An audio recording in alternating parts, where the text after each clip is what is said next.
Hello, friends. Welcome back. It's Elden Ring time. Hope everyone is well. Night Rain footage is out there in the world now. Very excited for it. It looks really fun. I'm already trying to figure out who I will main, but we'll have to see what happens when I get hands-on with that game, which will not be anytime soon because I'm not part of the network tests or anything. It's all happening on consoles. Right now I play on PC. Back to our run. We have Mike D, our second of the Beastie Boys, with the Beastman's Cleaver finally in his hands. And what a sword this is. This is such a cool-looking weapon. It doesn't have any of the stuff that the Beastman's curved sword has, where apparently that's got, like, unique jumping attacks that mimic some of the stuff you can do as, like mimics the Beastman's actual activity. Anyway, we have not fought any of the major bosses yet because we have been trying to farm this weapon. It took me a while.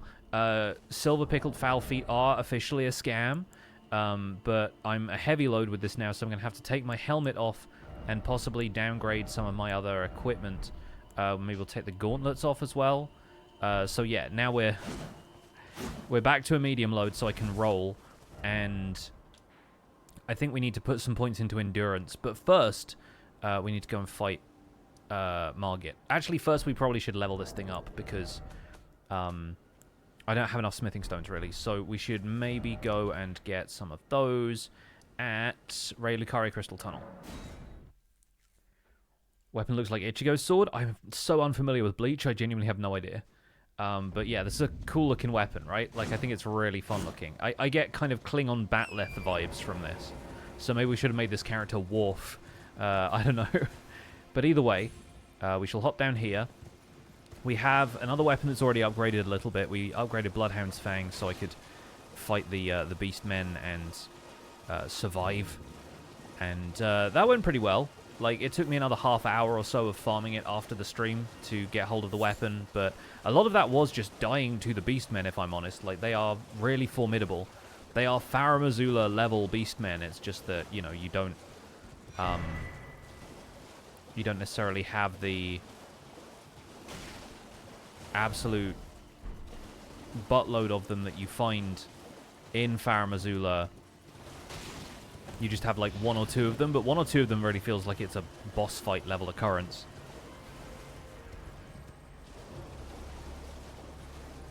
Oh, actually we need to go up here still, so yeah. No sleep till Godfrey, something like that. I'm honestly not sure where we'll end up today. I have a feeling we'll probably end up doing up to Lanedale and possibly Varre's quest. And do a little bit of leveling between streams again. But this is going to be our second stream of the, I guess the 1.5 streams it will be for the Beastman's Cleaver up until this point. Because last time we did the setup for it, but just needed to farm the weapon. The other proviso about this run is that at some point we will have to obtain the Beastman's curved sword, which will be doing a New Game Plus run with the same character, probably changing their appearance at Fia's Mirror and maybe renaming them if we can.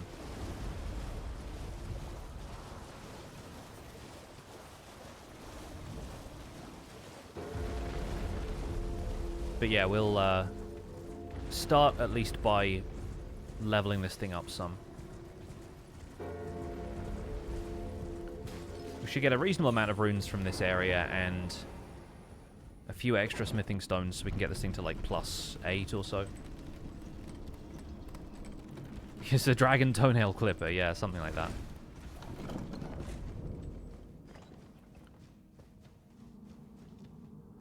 I do kind of wish the charged heavy or the jumping heavy let you do that attack the Beastmen do, where they hold it in both hands and then like leap at you and bring it down like a guillotine. I feel like that'd be pretty fun. I think it still does kind of slashing damage though, so maybe it's just standard damage. Slashing, yeah. So it's not going to be great against these miners here, despite how hefty it feels. Like, it's not going to be a strike damage weapon.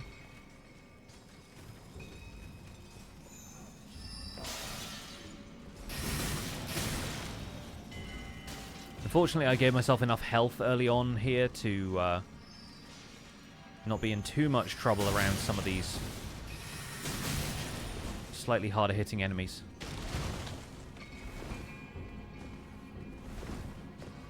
Oh yeah, that just leads to another somber. We don't need that.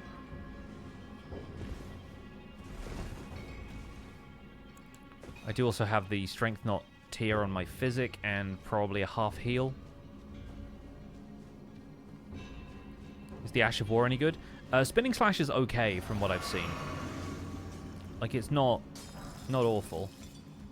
I'll use it on these guys just to quickly demonstrate. It's got a decent, like, heavy hit and then a follow-up. But right now it's just not doing a whole lot of damage because we're fighting some enemies who are resistant to the type of damage this weapon does, and I haven't upgraded it at all. I also, by the way, had a bit of a breakthrough with Dark Souls 2 the other day, so I've beaten the Pursuer now. It's one of the bosses, and I found... Somebody in the last stream said that it was going to be really difficult to find the blacksmith in Lost Bastille. I found him almost immediately. And then, in order to give him the item that you needed to infuse weapons, I had to beat the Pursuer. But then, the thing I found about that is that you can't infuse stuff with different standard affinities, like non-elemental affinities or non-effect affinities, the way you can in Elden Ring, so I don't get to put like a heavy affinity on it the way I do with my weapons in this. And, yeah, honestly, that made it kind of disappointing in the end. Pursuer still gives you nightmares to this day. See, I ran into him once before on the way to that area before. I think you have to get, like, the soldier's key to unlock the room that leads to the arena where you fight him. And, I basically realized, oh, sure, this is like a tree sentinel style thing where it's showing you a guy you probably won't be able to beat right now, so don't bother. And so I didn't bother. And then when he showed up for this, I was actually, like, reasonably well leveled for it, so I didn't have a hard time with him at all. But that's kind of typical of my Dark Souls boss experience now, is that I have a harder time getting to them than I have actually fighting them. Elden Ring is the exception. Like, I find it relatively easy to take care of enemies on the way to Elden Ring bosses, and then the bosses themselves are the challenge. I wonder if that will continue with Dark Souls 3. Yeah, this guy is beefy because the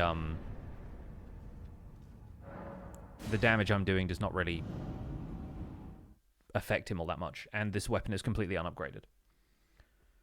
Ran towards another boss, got that summon to tank for me in the Pursuer arena. Huh, fun. Yeah, I've done up to... Oh, what is the boss that's like the mechanical thing that you fight in the ship? I've done that in the opposite direction. And I just realized that you can backtrack, and when you get, like, a key for this one area, you can open up a bunch of other areas. And so, yeah, from there I was like, oh, okay, now I know what this game is. So I kind of had a bit of a breakthrough with how you're supposed to explore Dark Souls 2. So now I kind of get what they're trying to do with it. I feel like the game is clicking for me in a way it wasn't before, which is nice. But it just takes a while to get there. And like I said, I did pick a pretty awkward playstyle to start out with. So we need 5 more Smithing Stone 3s, but we're already doing pretty well there. I might also, while I'm at Hugh, I might put a different Ash of War on this, because we could get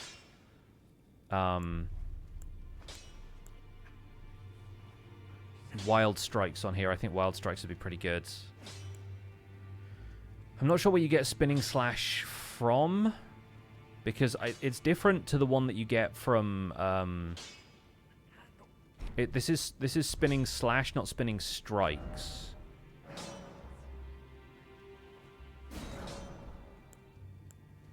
Which is the one that you get from Edgar the Revenger's halberd. But honestly, Wild Strikes will absolutely rip on this thing, so I think that'll be fine. I think we'll go from here to fight Margit.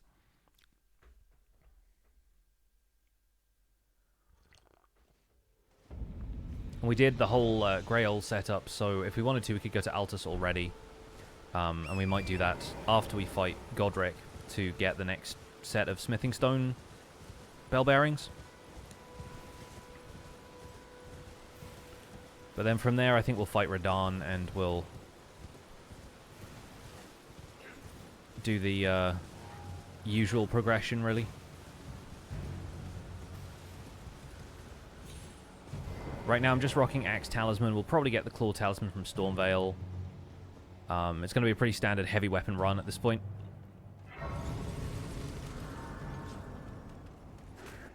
Oh, no, you don't. Extra flask upgrades.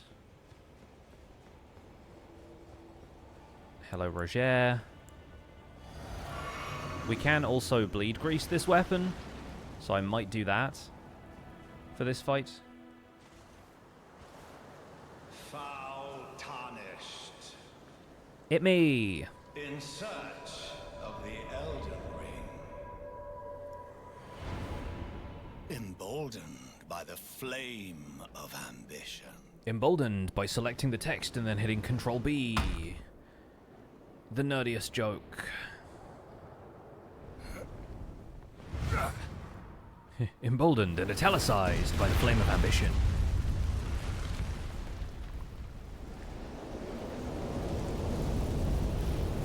Someone must extinguish thy flame. Let it be Margit the Fell. Alright, let's boogie. Yep, that'll do. Ran out of stamina. Well, Jumping heavy. thou art of passing skill. Warrior Stagger? blood must truly Oh, run no in thy stagger. veins. Tarnished. Yeah, I think I'm past his poise threshold while he was uninterruptible. A shame.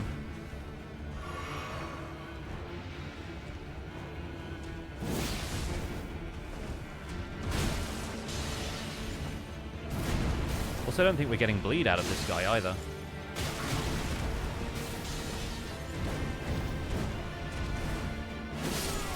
Never mind. I think we do too much damage. I think the bleed is just not going to proc because the weapon doesn't have it natively. I shall remember thee, tarnished, smouldering with thy meager flame. We might get more out of Godrick because he has more health.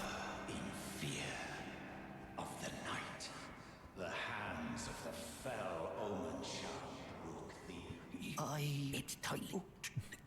I do like interrupting Morgott after he's Well, but of course. just monologuing after we've killed him. How long did it take for me to get the weapon? After the farming that we did on the last stream, it took maybe another half hour. It was not much. The gates! Open the gates!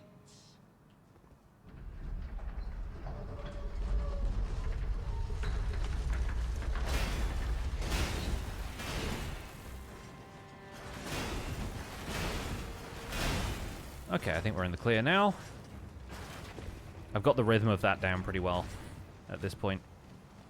I think I saw 40 enjoy doing that, like, zigzag to kind of follow the line of the little items that are there, and if you're using that as, like, a way of strafing the arrows instead of trying to pick the items up, which slows you down, it's usually a pretty good pattern to follow.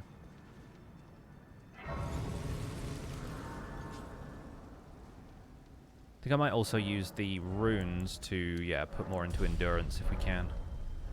Hoping to be able to equip the gloves at some point, but not a big deal. Vagabond armor set is pretty heavy, but it does the job, so. The Fell Omen shall... Wait, I was monologuing, yeah.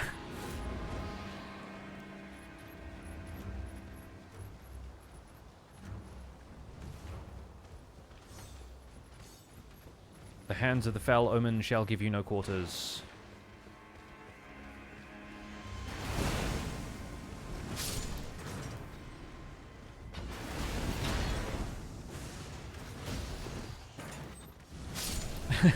I love it when they turn the flamethrowers on and the other guys are trying to follow me. So good. Alright. Over we go.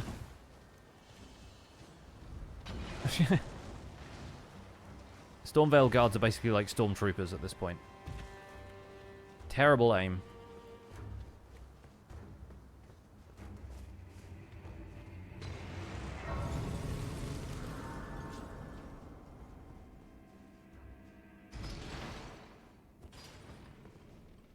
Just gonna crouch here to make sure that anyone who comes in does not notice me. There we go.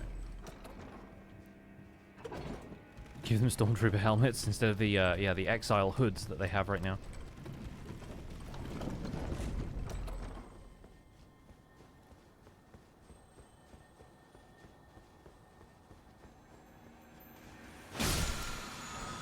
Stormcaller seems like it'll be a fun one to put on this weapon at some stage.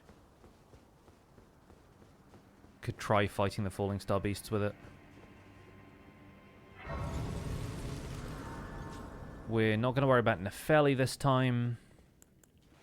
We'll just wander in here and fight Godrick.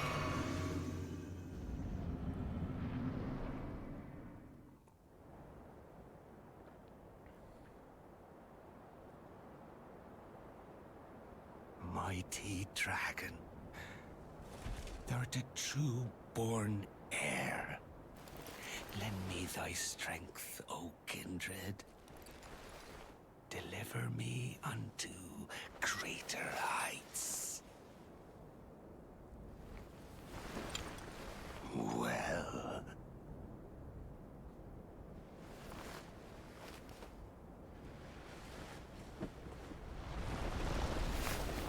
A lowly tarnished. Playing as a lord. I command thee, kneel! I am the lord of all that is golden. If you commanded Godrick to kneel, how many knees do you think it would take him?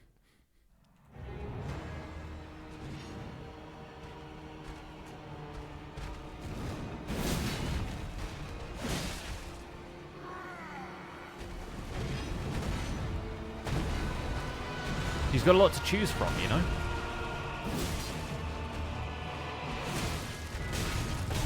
Oh, I was really hoping we'd stagger him before he did that.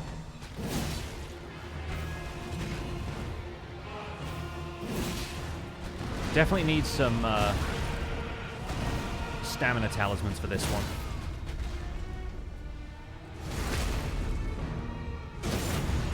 Critical on is pretty good though.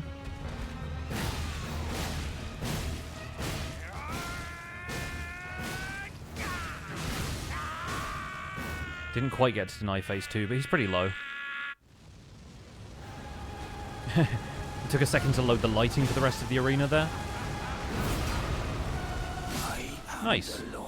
Clean fight. Of all that is golden. Clearly not a Minecraft player if he has a golden axe. He's a golden axe player. We actually don't need to go out to Liania. I've already been there. Bathed in rays of gold. And then dead.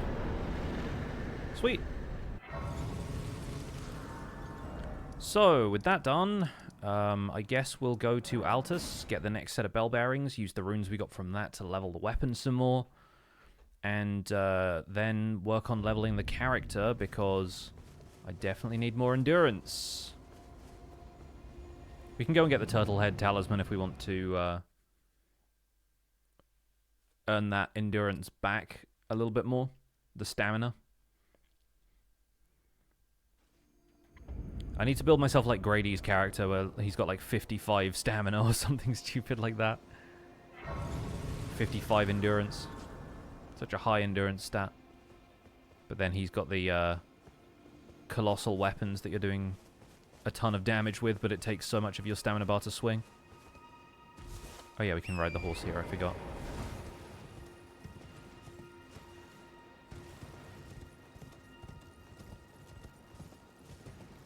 Not easy to do the head, shoulders, knees, and toes dance. He's got options.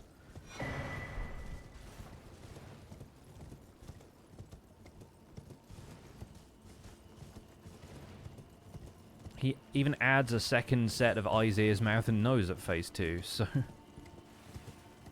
Man's got loads of options. We did just activate that, right? Yeah, okay. In case we need to come back here. For whatever reason, there's a merchant down the slope. There's a few things we could get. And like I said, we'll go back and get Claw Talisman at some stage.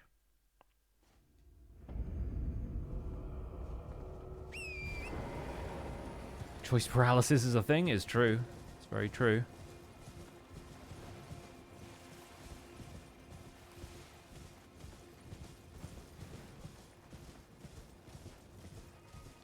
So we can get the Sacred Tears from here. We'll probably go and do Church of Inhibition now. Be on the safe side. I think Vike should be an easy enough opponent.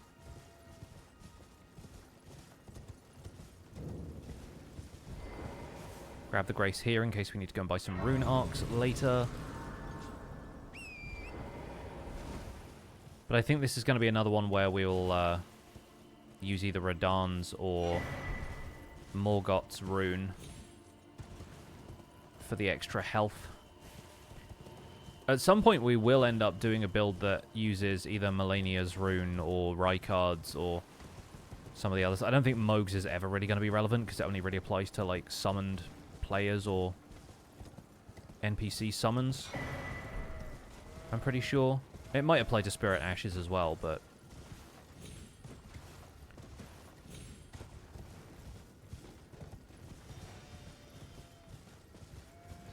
Mohg's Rune is so weird and circumstantial.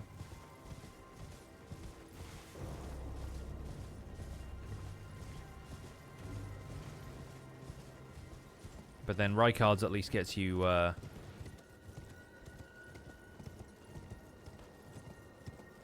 heal on defeating an enemy, and Malenia's pairs really well with weapons that let you do a lot of fast damage because you can kind of tank your way through some stuff. Would it apply to co-op? Isn't the second player technically invading you? Not typically, I don't think. I think it's still... It's not like an invasion, it's an assist.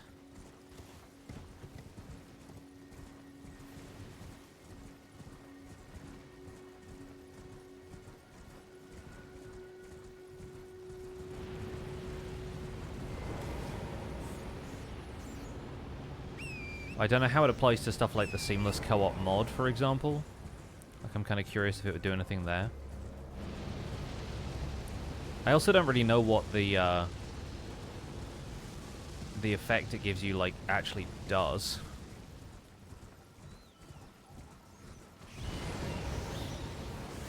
Oh, dang it. Okay, I need to fight these. Just kidding. Oh. Yep, gonna die.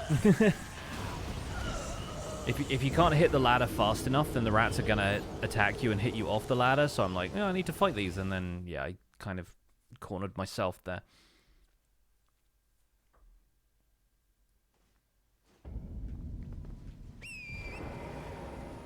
Because I've removed some of the armor, I don't really have great poise either, so I was getting interrupted while I was trying to attack stuff.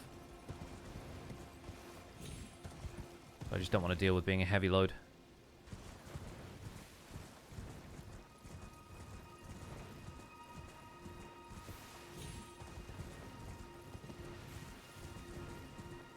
Once we get up to the top of the tower, though, ho-ho. It's curtains for those guys.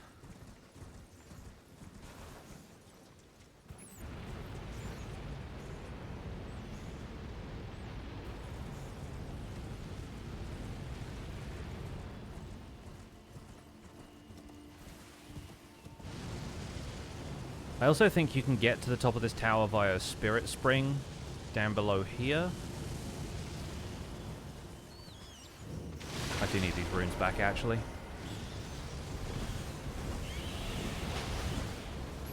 Now we can get up here. There we go. Okay. Ignore the rats entirely is preferable.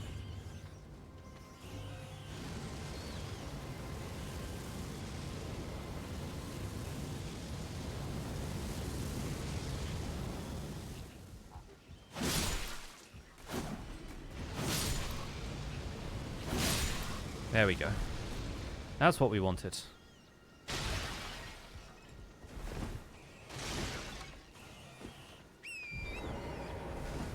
Now, Torrent, we ride! Summoning him on top of that wall was a bit much, but...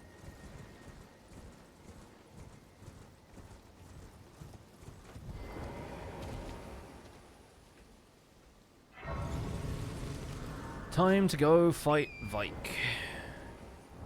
Yeah, this thing only levels with strength even if you don't have the heavy affinity on it, so...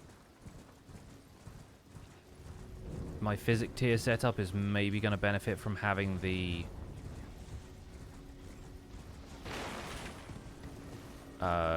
charged heavy crack tier on there, and then maybe the stance breaking one later, if I can be bothered to fight that tree avatar.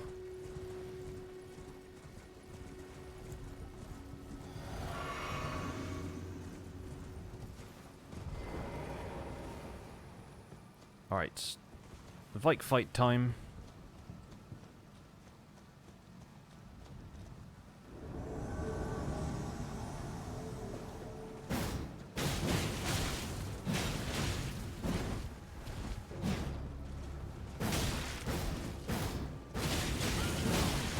Okay, he got me with that one.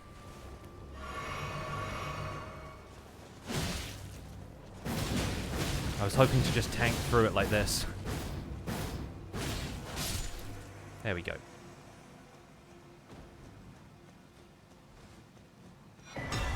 If he bothered to throw an attack my way instead of trying to drink his flask there, he might have given me more trouble, but...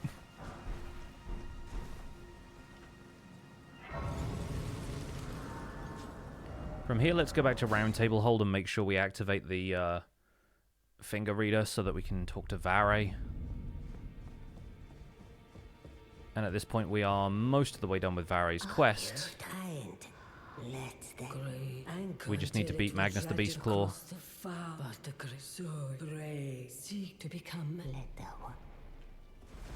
Cool. Do we want to activate Godrick's rune for the meantime? Probably not. I think we'll be fine without it. It's a bit of a crutch anyway. Let's at least go do Claw Talisman, because that will help us with Magnus. And then we'll go back to Liurnia to see Varre.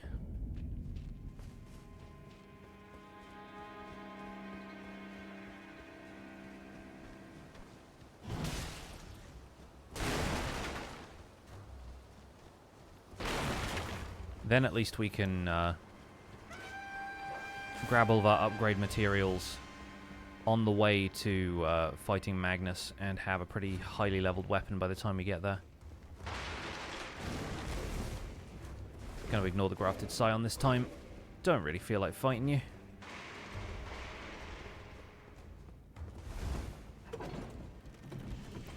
I bet Bragot's Roar or whatever the other roar is that gives you the multi-hit attack would work really well on this weapon. It's kind of like Wild Strikes with extra steps and not as fast. But I bet it'd be pretty good.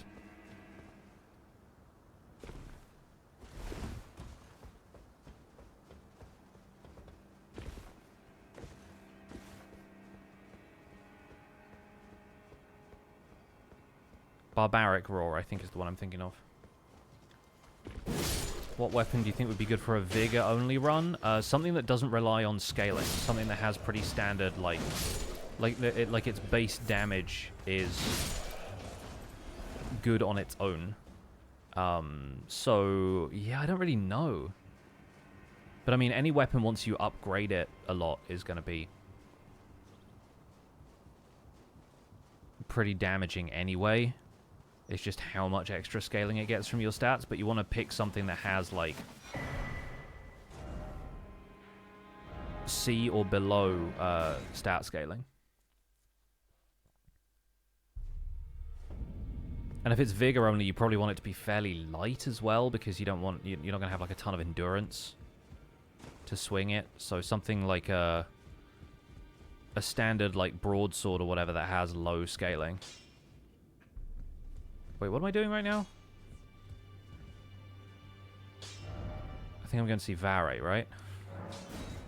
I was, like, thinking about upgrade materials. I'm not there yet.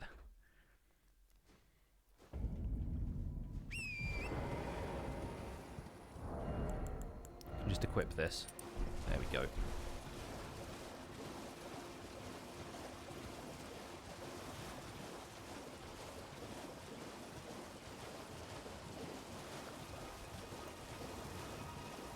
Yeah, I would go to the weapon comparison table where it shows, like, the maximum values that the standard scaling on each weapon can take them to.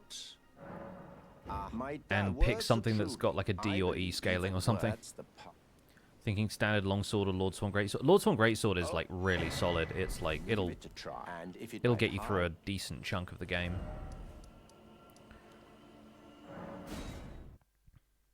We going for a jump attack build for this one or just normal? I mean, jump attacks are going to factor in. It's rare that I do a build without jump attacking, but it's not going to be like the full Raptor's Black Feathers and everything. I think this is going to be a more flexible, more versatile set of attacks. We could go and get Shard of Alexander if Spinning Strike or Spinning Slash seems like it's going to be a worthwhile move to keep in the arsenal, but honestly, Wild Strikes plus Shard of Alexander is going to be huge, so... We might also go and get Ritual Sword now, just because it gives us a pretty decent first attack.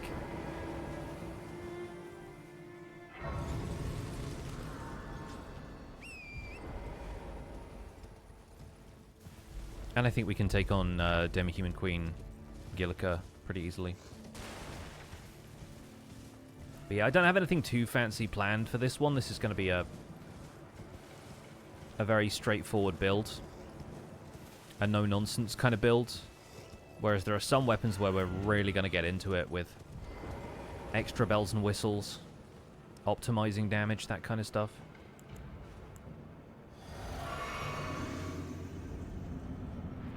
Okay, I think this one's probably just going to be run in and Wild Strikes all the way.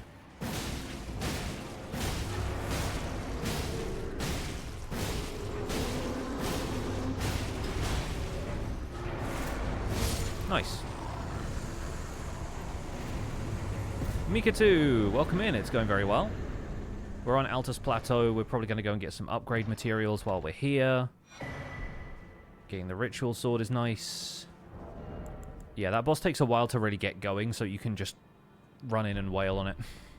It's pretty good. We'll put Ritual Sword on in favor of Axe Talisman for now. And we're gathering runes as we go for the next set of upgrades, so as long as we don't die and lose them, we'll be fine.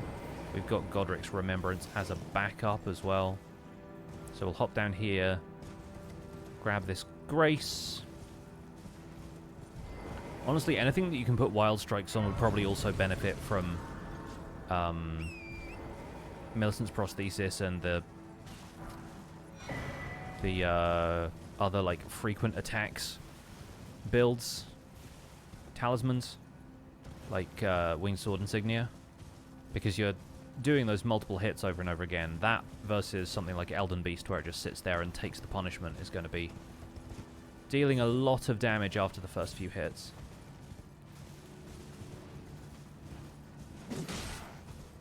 Can't one-shot that guy quite yet, but don't need to, so that's fine.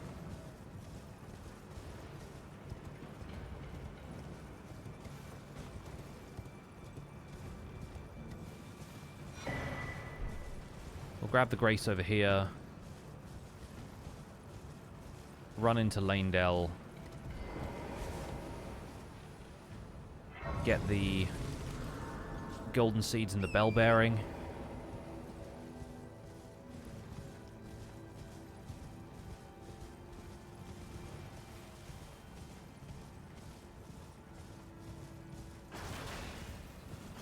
We could come back here for a few more Smithing Stone 5s if we want to fight the Falling Star Beast.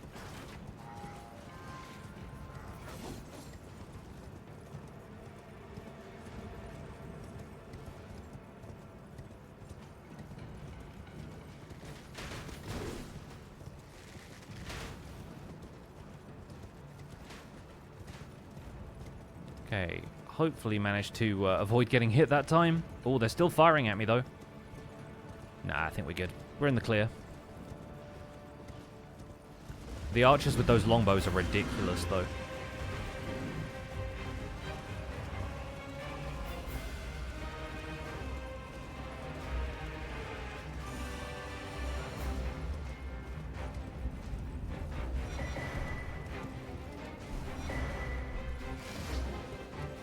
Grace. And then we can go and do the tunnel. I think we might be able to get 2 more flasks, possibly. We might need 3 for the next one. Yeah, okay, cool. There's 2 more seeds waiting for me at the top of the steps, so no big deal.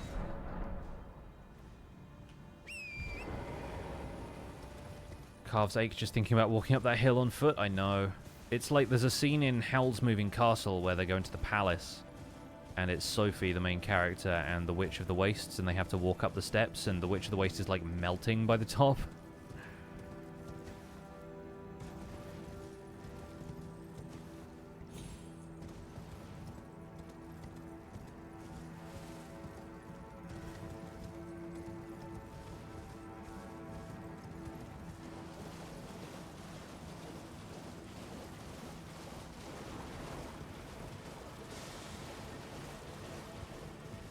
Such a good movie, though.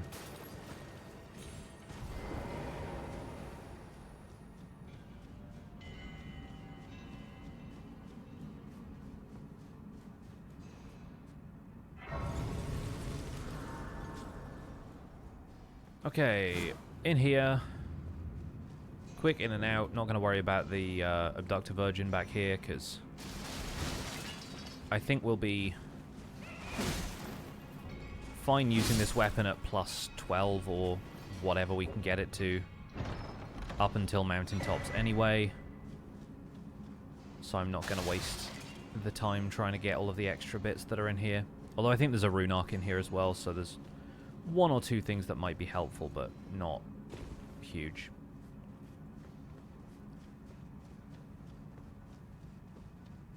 That stairway in house is a pure power play by the Queen, pretty much.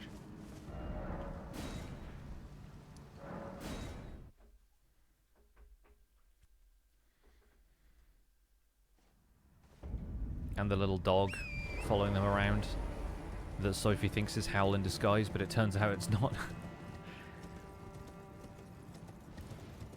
Turns out, just a dog. Now I want to watch the movie again. It's a good movie. The thing about the Studio Ghibli films is that the first time I watched them with the dubs, and so I have a certain amount of affection for the dubs, because they're really well done. But they're done by, like, Pixar, and they have some pretty big names doing the voices.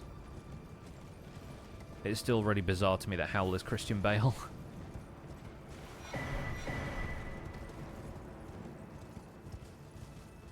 We're going to ignore fake Morgott for a bit, because I don't think I want the stamina increase talisman. I want the stamina regen talisman, which we'll go and get from Summon Water Village pretty quickly. But we won't have another talisman slot available until after we fought Radahn, so generally watch animations with dubs. I know Studio Ghibli's was treated with care. Yeah, no, the Spirited Away dub is really good, and I think the Howls one is one of the best.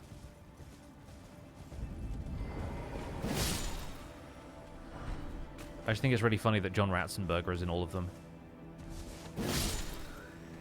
It's like one of these characters always sounds like Ham from Toy Story.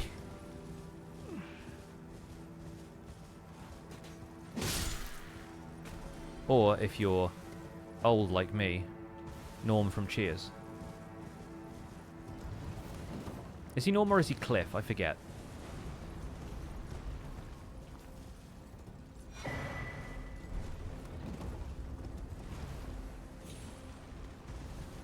since we're here, we'll... Yeah, we'll take this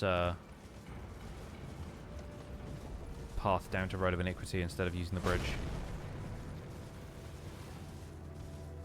What's my favorite Studio Ghibli? I think it's probably Howl's Moving Castle. I really like Castle in the Sky as well.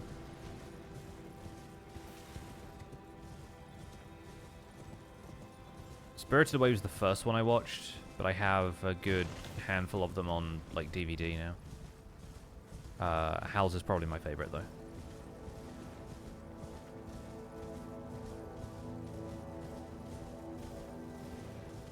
He's Cliff. Ah, there you go. Thank you.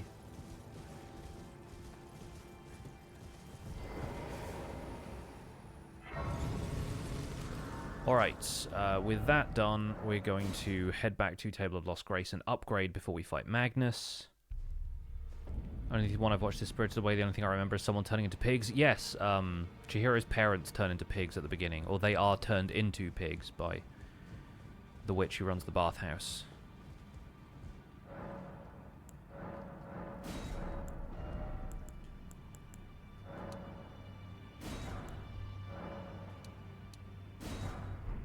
I think I didn't need that many Smithing Stone 3s, but just in case we want to upgrade anything else, we've got them around. We can always sell them or something later.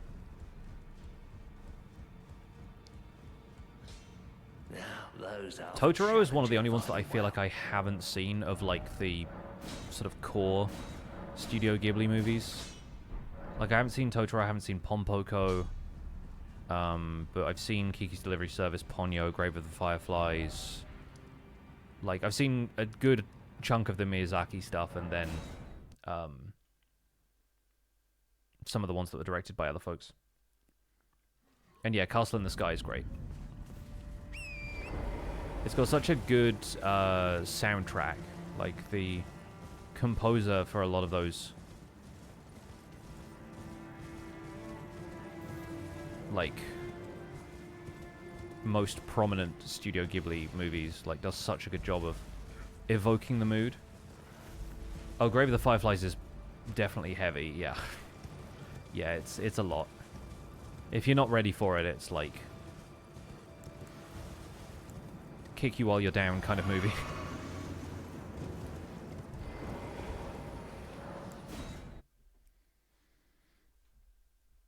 Yeah, Mononoke, Nausicaa, yeah. Yeah, I think I have both of those.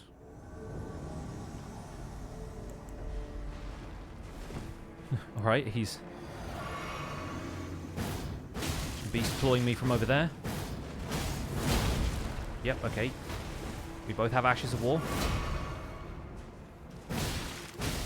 He, like, just jumps near me. Alright, good fight. Thankfully, we could tank a two-handed Lion's Claw from that thing, which we can't do often, but I, like I said, did put some points into Vigor in this build, so... Had to watch it for a uni class? Oh, God. Imagine the professor cackling as they prescribe you this incredibly heavy movie to watch.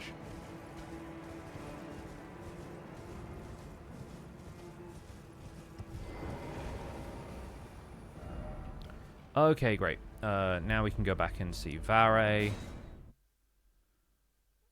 We'll unlock Mohgwyn Palace nice and early.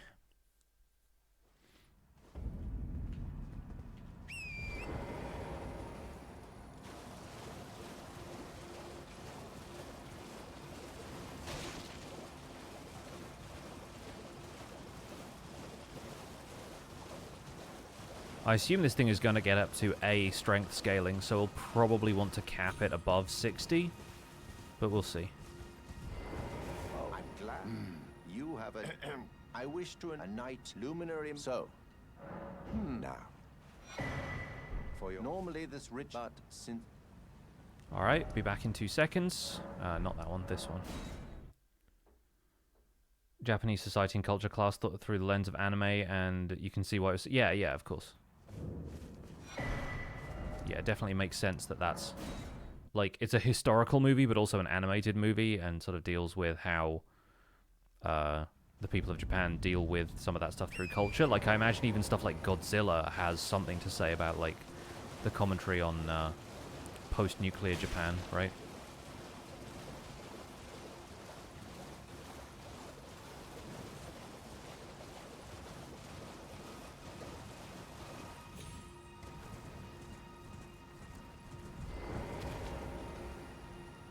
You've complained with this a knight now. This.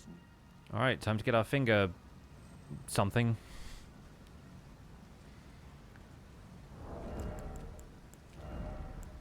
Yeah, still trying to think through talismans for this one. Obviously, we get a bit of a boost from the Sword Seal right now, but we'll pretty soon have scaling that will help with that. So, I think I was getting a lot more endurance from the Sword Seal from the beginning, and that's how come I was able to equip all of this stuff, and now I'm a heavy load when I equip some of my armor. Right. Let's go do this. Also had a section on magical girls and watched Madoka Magica for part of that. Yeah, it's another kind of heavy one, but in a different way.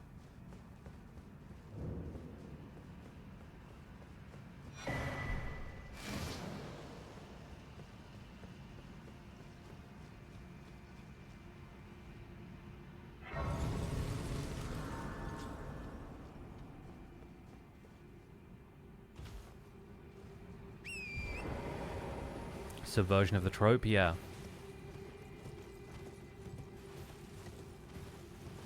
I do enjoy a lot of that in anime, how there are often such well-established conventions of the genre that there can be whole animes dedicated to just completely dismantling that.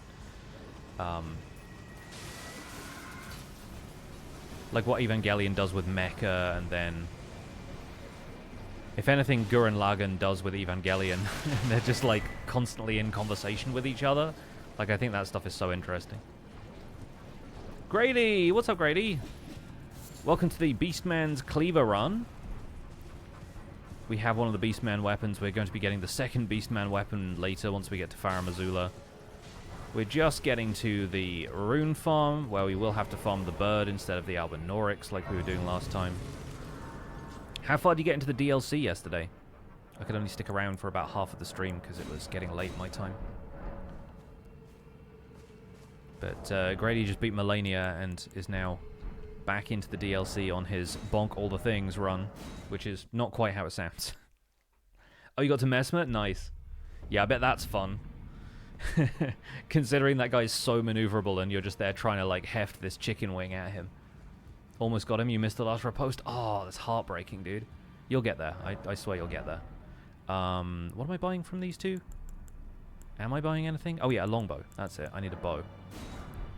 Which I can use because I had enough dexterity to use Bloodhound's Fang to farm this weapon in the first place. So we can at least do that. And I think I have a lot of arrows. Yeah, we got like 300. That's fine. So we'll keep those on deck. Not going to equip it yet because it'll probably still contribute to my equipment load in a bad way. Let's go do Abandoned Cave.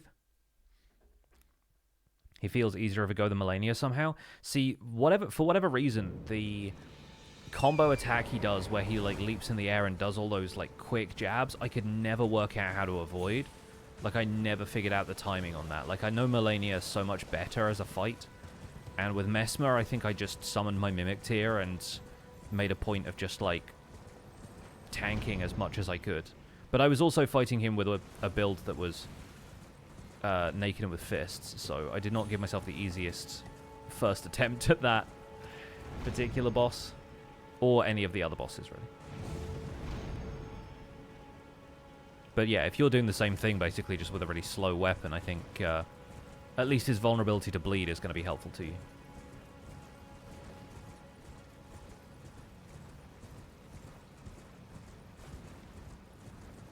But yeah, it's funny how little of the DLC I'm touching on these runs, but we'll have to do all of that stuff eventually because Spear of the Impaler will come up at some point. I don't know if it'll be soon, but it'll happen. I think I got it mostly figured out somehow. Well, it's like Waterfowl Dance, isn't it? It's the thing where it's like the first couple of times you get hit by it, you're like, how does anybody dodge this? And then, like, once you figure out the right sequence, if you're a light roll or that kind of thing, like, maybe that will help. Swapping to Royal Knight's Resolve was a huge play. I mean, it's, yeah. It's kind of an absurd skill. Like, I used it with my my Cestus playthrough a couple of times just because you did such massive jumping heavies, and that combined with, like, dealing poise damage as well just makes it so much more valuable.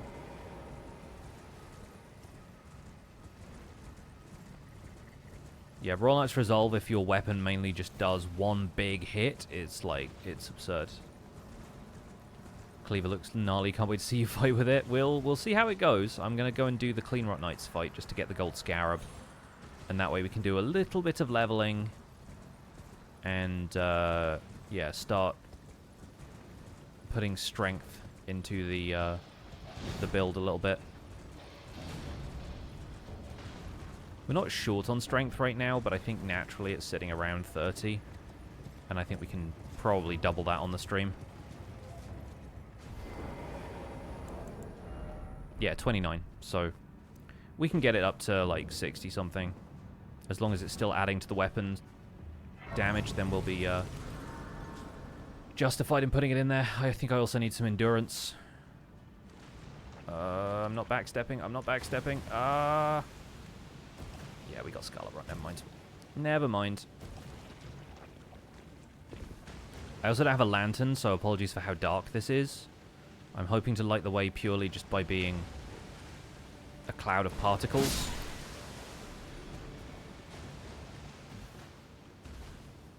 I'm giving off the faint glow of... I'm putting the ill in illuminated.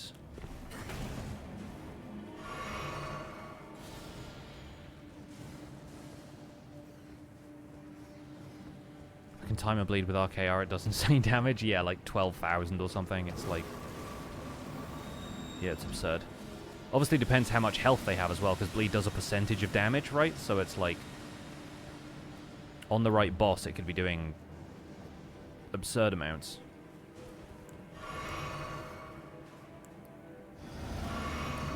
Okay, that's about as healthy as we're going to be going into this fight, so...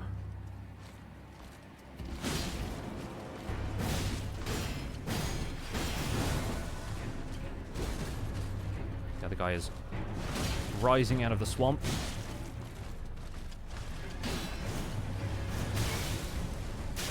No.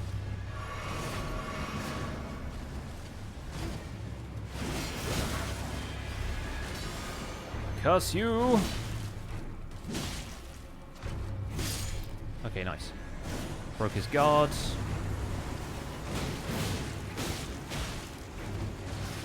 Just gonna make sure I heal through that.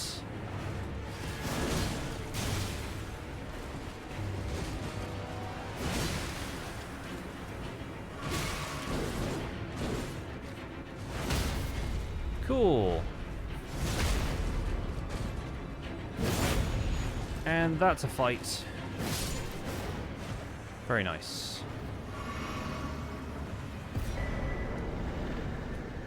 How do I get back to Mohgwyn? There we go. Okay. GG. We are all set to farm some runes. And longbow it up. Yeah, it doesn't matter if we're a heavy load here. Time to shoot some birds. For a nice relaxed portion of the stream. I think a lot of the weapons I'm looking forward to in the next little while come from the DLC. We've got Black Steel Great Hammer and Black Steel Twin Blade. It'll be our first Twin Blade that we'll get to play with. So those are going to be really fun.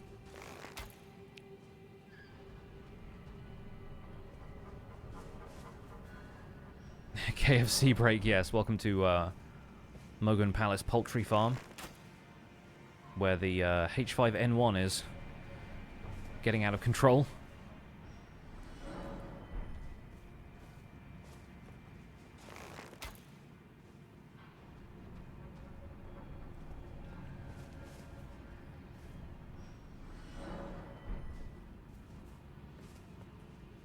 Bird flu as in bird flew off a cliff this time.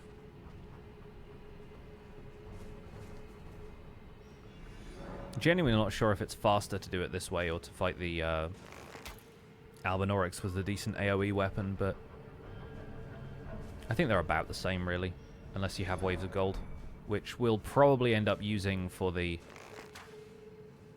New Game Plus run-through, just to farm a few extra levels, because that'll be our first time having the option to get really OP.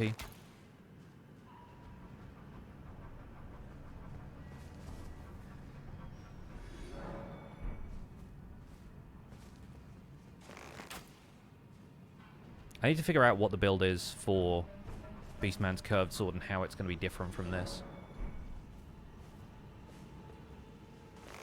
We've already done a Curved Sword playthrough where we used 2 of them and did, like, jump attacks, jumping L1s.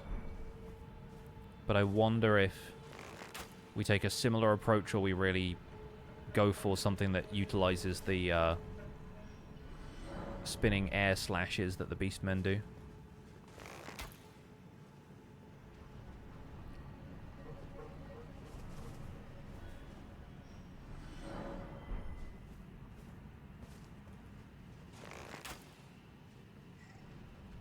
Still praying that every one of those birds has the glowing eyes. Get me some extra runes.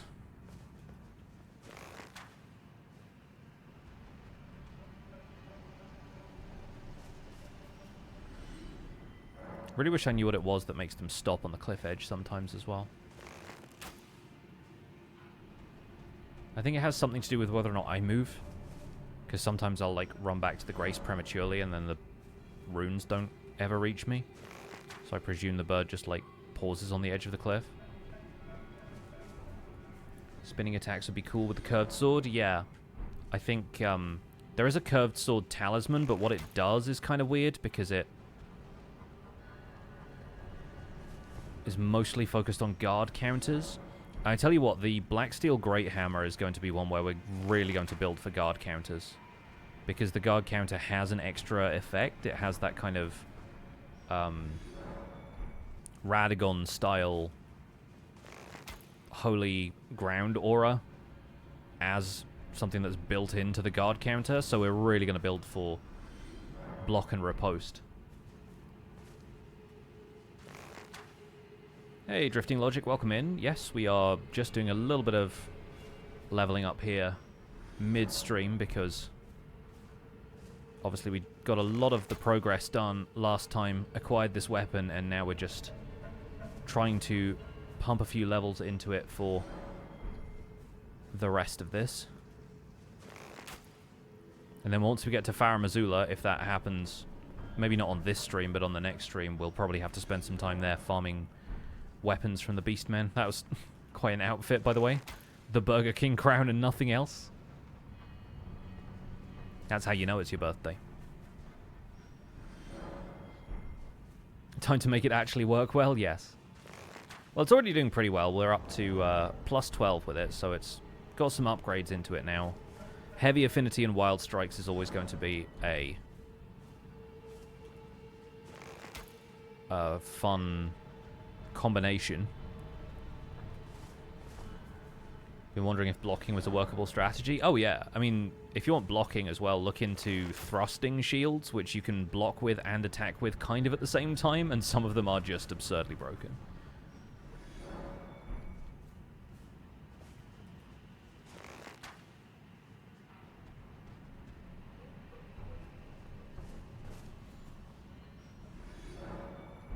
Now that we've got a decent amount of people here, how many of you have seen footage of Night Rain? Are you avoiding spoilers? Or are you checking out the stuff that's out there now? Because I believe the network test starts tomorrow, which means I guess people will be streaming it. If they're on console.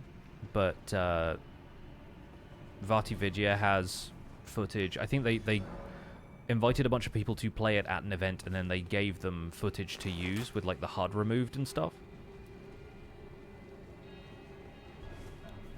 And I kind of want to chat about it, but I also want to avoid spoilers for anybody who's going in blind. Obviously, there's only so much I'll be able to describe, but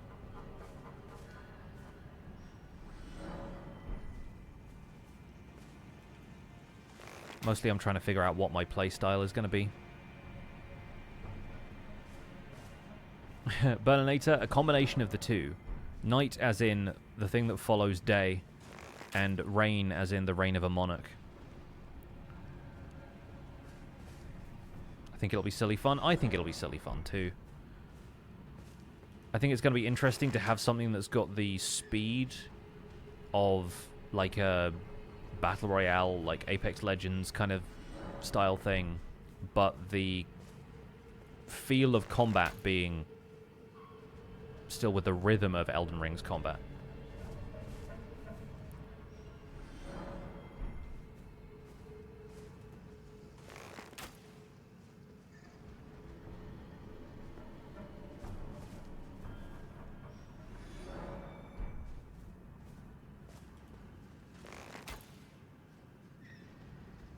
Beastman Cleaver looking very cool. It's certainly a nice back ornament right now. But yes, it is a very cool weapon. 53 so far. That's already got the damage up pretty high. And obviously increases our physical defense, so that's nice. Let's do that. So we're at 71 now. And obviously the damage here, like 522 right now, that's going to go up even more once we can level this up fully. So the scaling is like A scaling, and the weapon is at like plus 25 or whatever.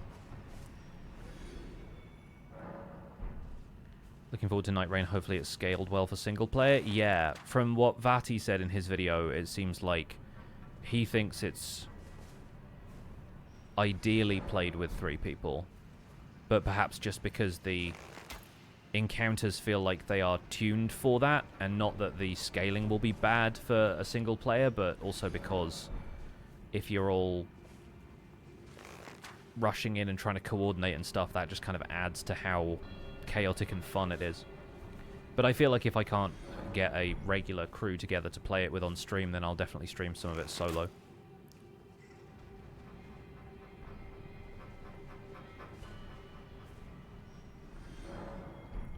I might just about be done with the weapons beginning with B before Night Rain lands. Is it couch co-op or only online? I don't know. I don't think there's like a split screen for it, because splitting a screen 3 ways is going to be kind of difficult, right? So I presume it's an online thing. You'd have to be like, have your consoles networked or something. And it seems like it's not going to be cross-platform either, so I don't think Xbox players are going to be grouped with PlayStation or PC players or anything.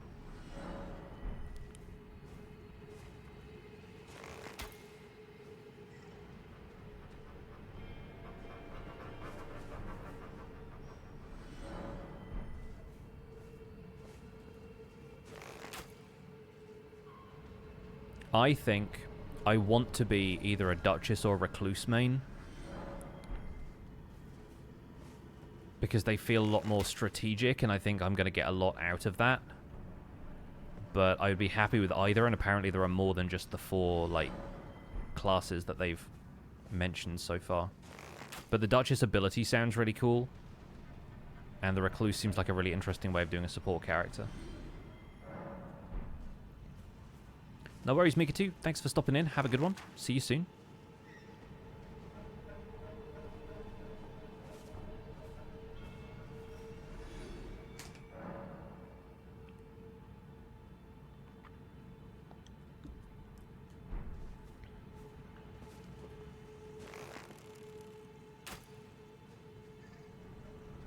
There's going to be 8 more, 2 as DLC. Interesting.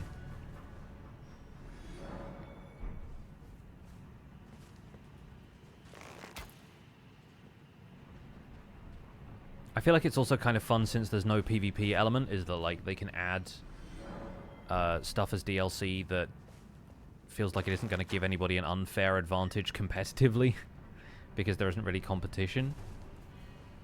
How long does every run take per weapon? Am I doing the full story? I'm basically just doing the base game bosses and anything else that's required for me to get hold of or level up the weapons. And then sometimes I'll throw in a little extra, like for the battle axe, because you start with the battle axe as the hero. We did an all bosses run for that. And so that took maybe like 15, 16 hours. But an average playthrough right now, considering that we just, like, use stuff like this to level and only fight some of the necessary bosses, it'll take me like 6 hours, maybe. The last run we did was 5 hours 50, I think. And I think the next run might be even shorter, but that's because it's going to be a New Game Plus run, because you can't acquire the weapon until the end of the game. But we're starting with a fresh character each time, aside from that. Let's put some points into endurance, for goodness sake. And then probably, yeah, we'll cap strength at 60, and then maybe put a couple extra points into vigor. But if we have 40 vigor, we'll be set for a while. But yeah, I'm not doing like all remembrance bosses or anything like that, because sooner or later I have to figure out how I'm beating Malenia with a crossbow, and I don't want to do that. I don't really feel like I'm about that life. There are definitely some people on streams who'll do it. 40 Enjoyer does it. I think our Kirby does it.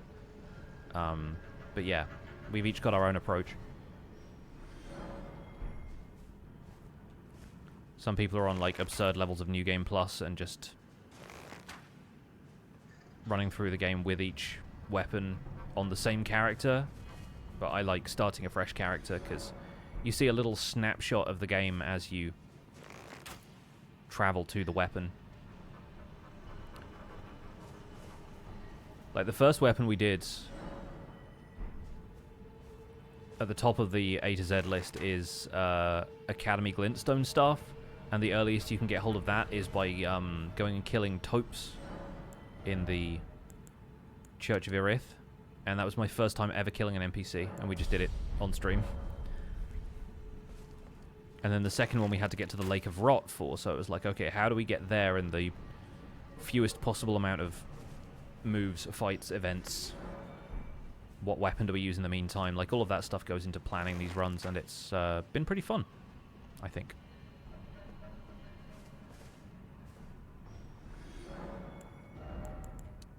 Okay, we have 60 strength now, 18 endurance. Should hopefully be enough to at least let me put my gauntlets back on. Helmets make me heavy, but that's okay, because I think as long as we can swing this thing, and I'll stick with the Vagabond armor for now, we can put some points into endurance later. We'll level up vigor as our next priority, but I think this thing is going to be dealing a lot more damage now.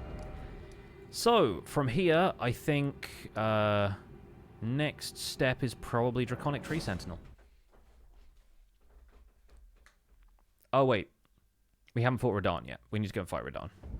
My bad.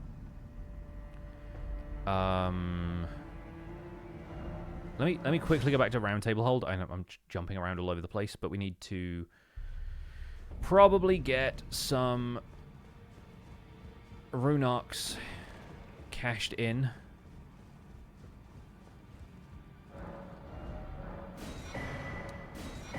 Let's do that now. Let's put the Axe Talisman back on. And I think we'll try the usual strategy of leaping from Church of the Plague.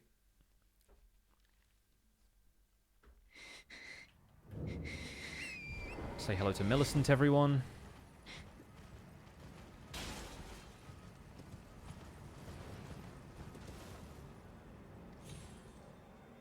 First try. Nailed it.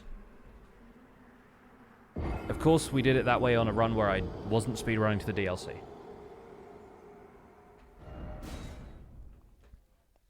Crushed it, dude. GG no re.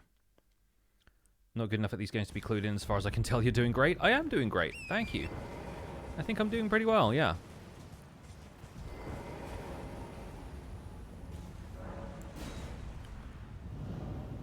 Let's go fight Radahn. That isn't how you're supposed to horse. No, I am horsing illegally. And getting punished for it. By the cops. And by the cops, I mean Radahn. Got my health back, though, which is nice. Summon the boys!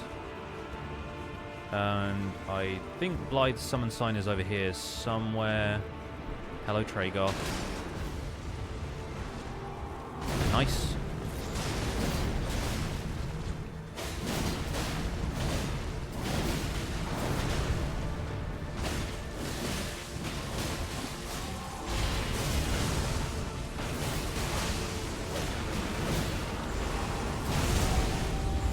Stagger. There it is. And we got the crit as well. Nice and aggressive. Wild strikes to follow up. Okay, not a full one cycle, but pretty good nonetheless. Let's have him come in from this way.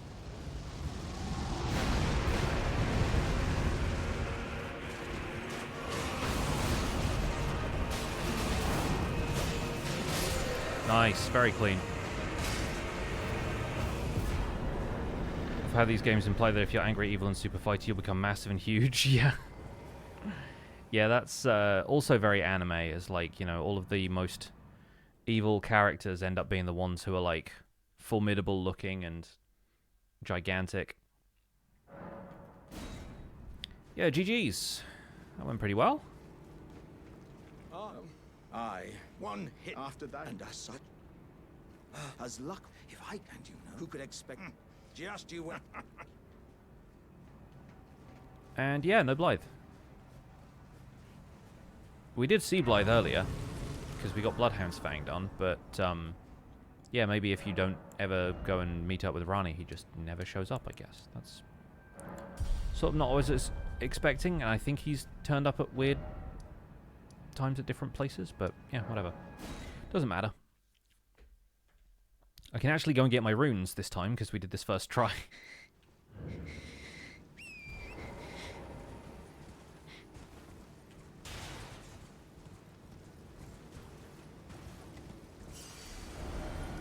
And now we can go back to Round Table Hold just to get the talisman pouch.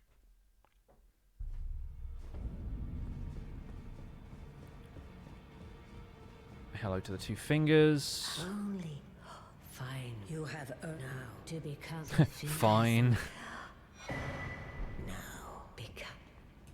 Alright, time to go forth and become Elden Lords. I'm sure that'll go real great for us. Draconic Tree Sentinel should be pretty easy if Radahn was that easy, so.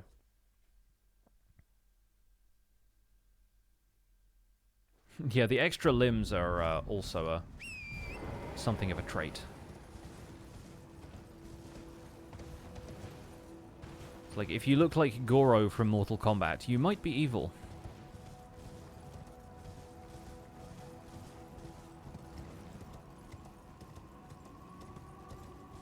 Just putting it out there.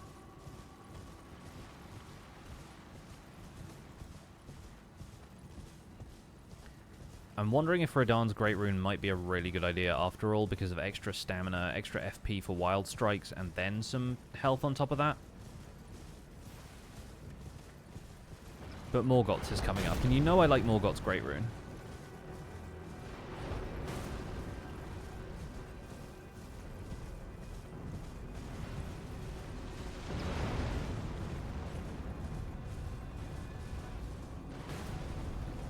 But he was such a sweet baby.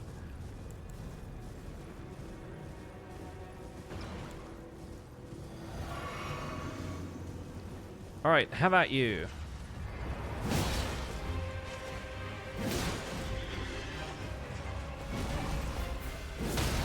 Nice.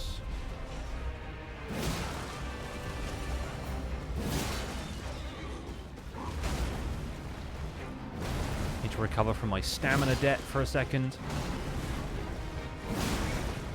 I'm in stamina jail.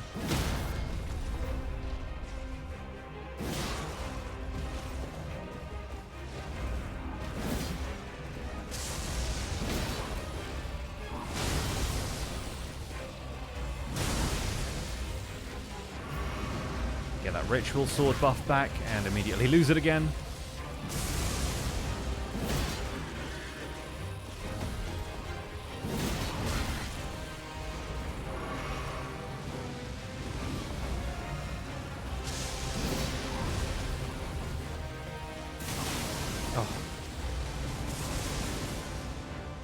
Unfortunately, I had a roll ready for that one.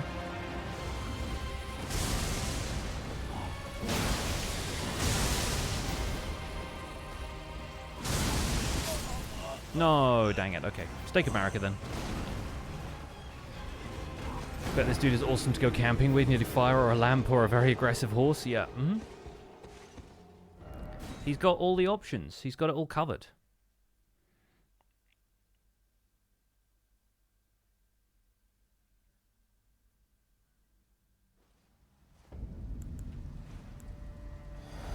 Yeah, that one was just a bit of rough timing, though. I think we can... Maybe Blood Grease? Maybe we'll try with Blood Grease? I know this guy does bleed, so...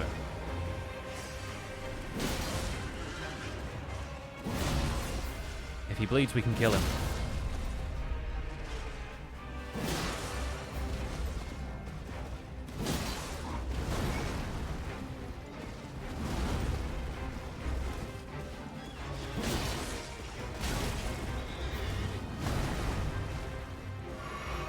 Okay, good.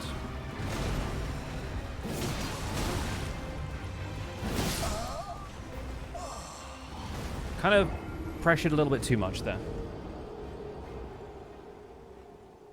What did you come back to? Fighting with horse. Yeah, this is a spider jockey. The horse is a spider.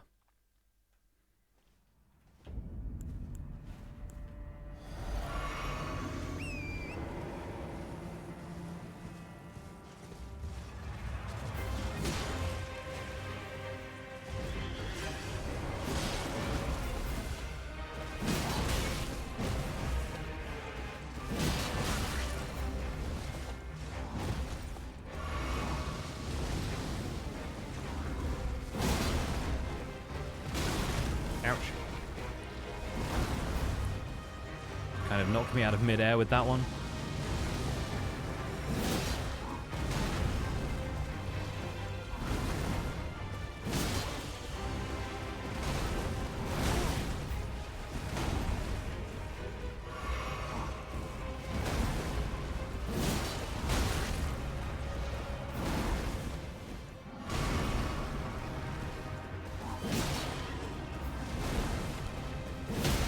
I was disappointed we hadn't had a stagger before that, but I think it was mostly just a timing thing.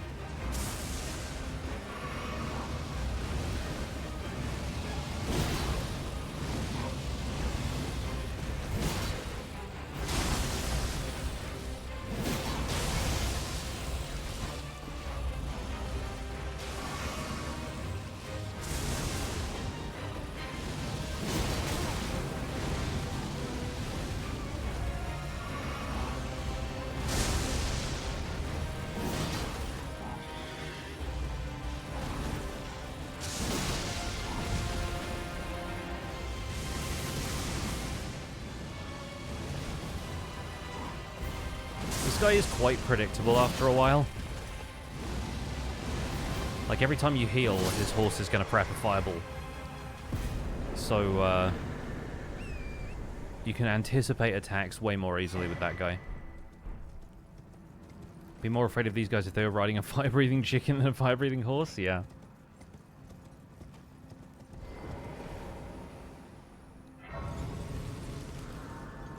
Draconic chicken jockey. It's the Ender Dragon, but a chicken. Oh yeah, we have all of these that we can probably break. I don't think we're going to need either of Godrick's items. I don't think we're going to need either of Radahn's. Although this thing plus Radahn's great bow would be kind of ridiculous.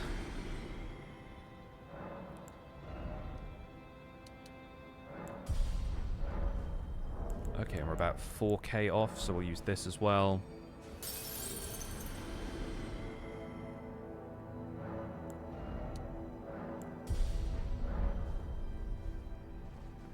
And a chicken. The egged chicken.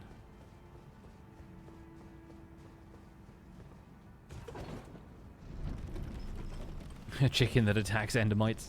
A chicken attacking anything would just be very funny to watch.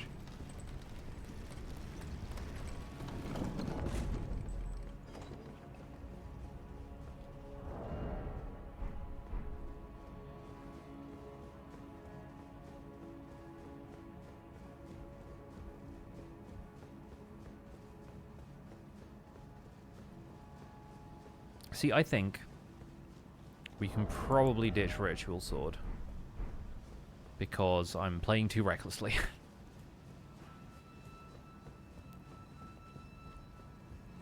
But it might be kind of useful against a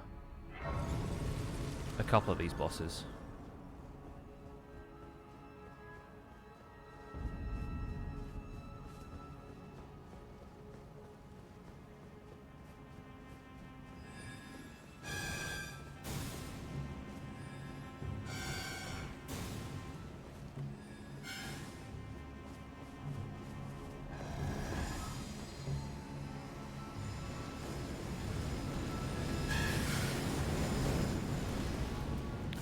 Absolute cinema.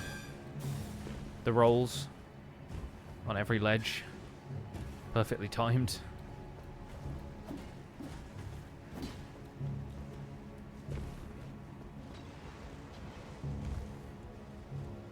I have any fire grease? No, never mind.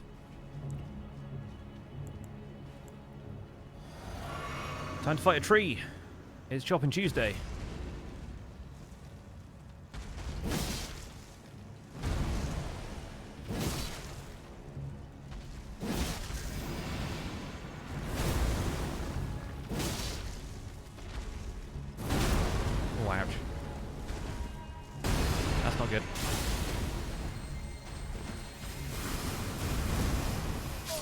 Yeah, thought one of them was gonna get me. Oh, yeah, we're suffering from a lack of vigor at this stage. Only a little bit though.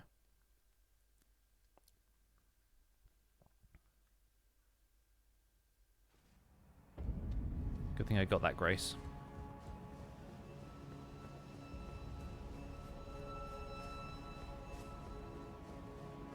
Creaking tree sentinel, right?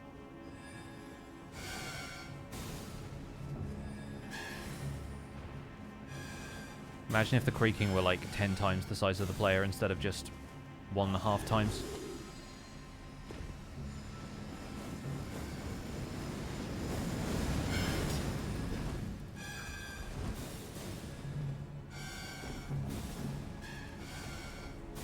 Imagine if some mobs in Minecraft made that noise.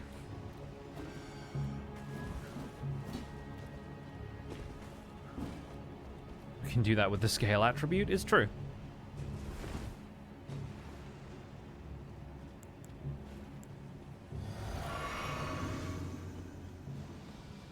There's a guy with the raptor's black feathers fighting the tree avatar.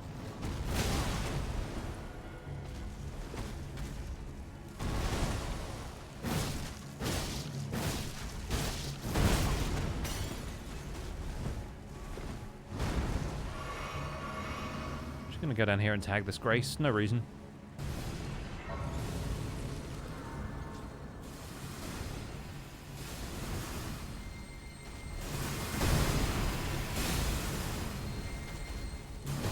Okay, just standing there and spamming that attack is not gonna get me to come out.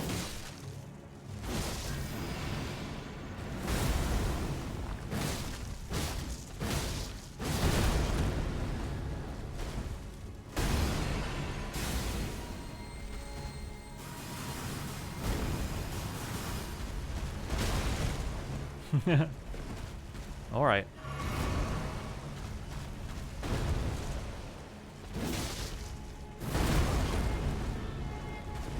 Was it me, or did that foot impact in midair?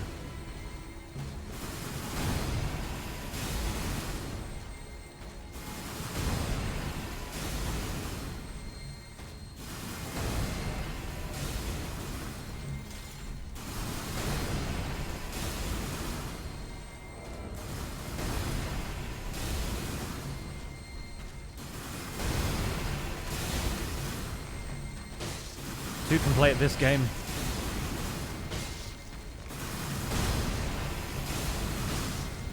How do you like me now?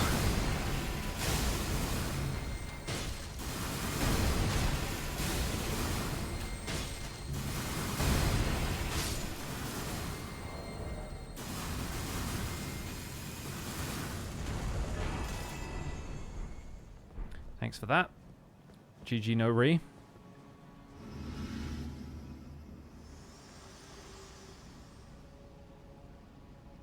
for bringing me here, and thus I shall to farewell. I shall leave. I wish you luck. I have no. Bringing me here and thus.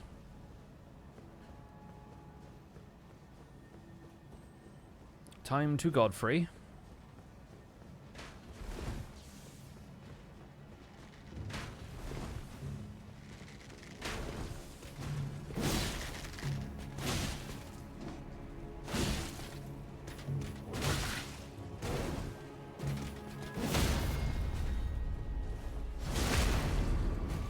Super late, snowed in at work, had to shovel the driveway. Hey, no worries, welcome in. With a knight's greatsword. I have to come back to that a lot later. See you in 2028. That doesn't even feel like a proper year, you know what I mean? Oh. Well, at least we had the grace there. That's what I get for apparently calling 2028 an improper year. 2028 isn't real. Yeah.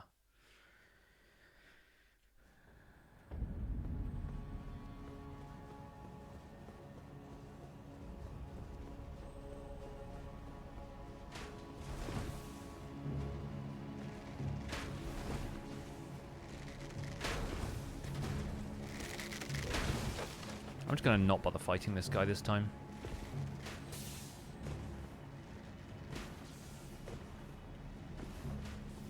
Thank you. Yes, I will have my runes back.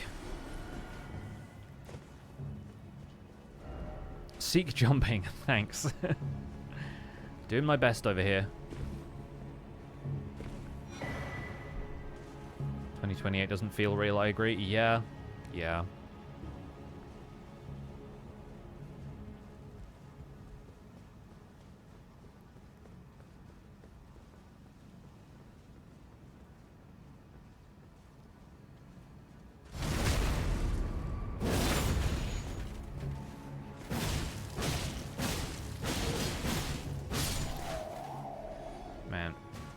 Wild Strikes just gives you so much poise to do basically whatever you want.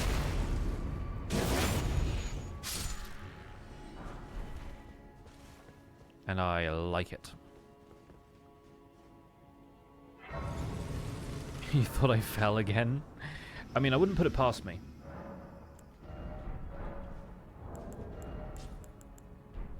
Yeah, that's going to be one that I save until after the Godfrey fight. Excuse me. I have no quarrel with you.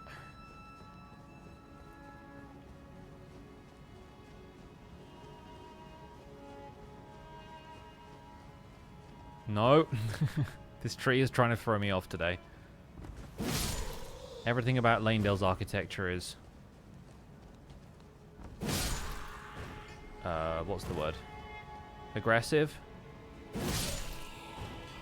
Unfriendly? Hostile.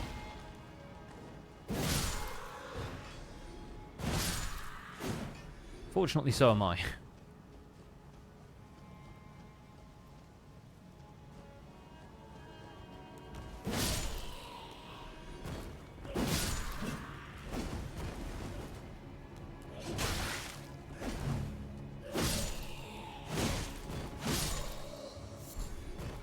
Oh, thank you for the flower. Just pruning, yeah.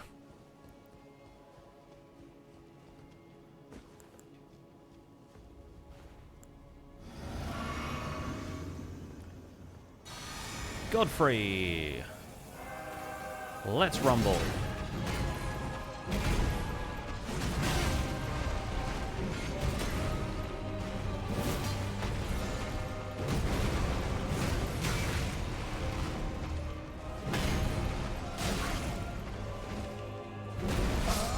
Yeah.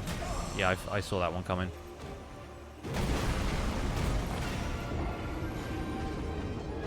Again, low vigor and being a little bit too aggressive when I don't have a lot of stamina to make up for how much stamina this thing takes to swing.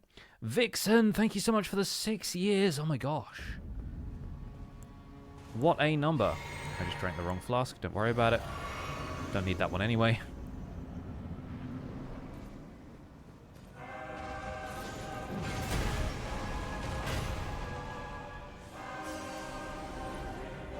Thank you so much, Vixen. Really appreciate it.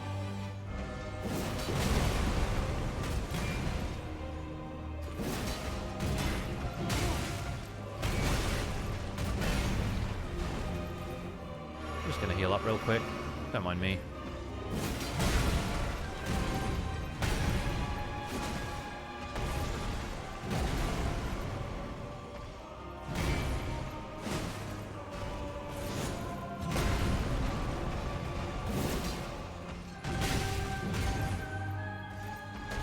Both swinging for the fences here. There we go. I knew there was one coming. And I was determined to have it regardless.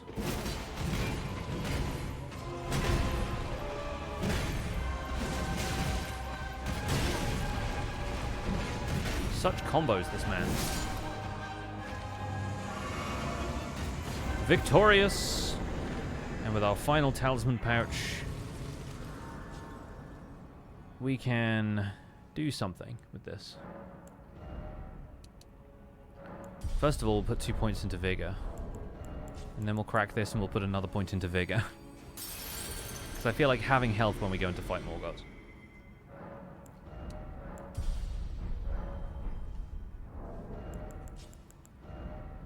So, with Ritual Sword, Axe and Claw, I don't think we're going to get Wild Strikes in on Morgott. I think we need to go back and get the Turtle Talisman from Summon Water. Just so that we can have a little bit of a better time with the Endurance. With the Stamina.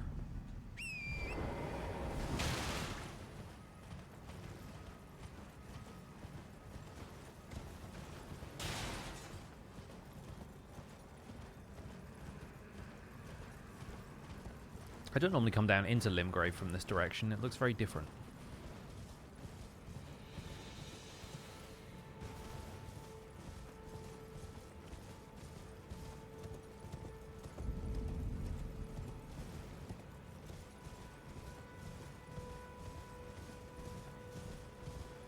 So I'm pretty sure the talisman is just over here.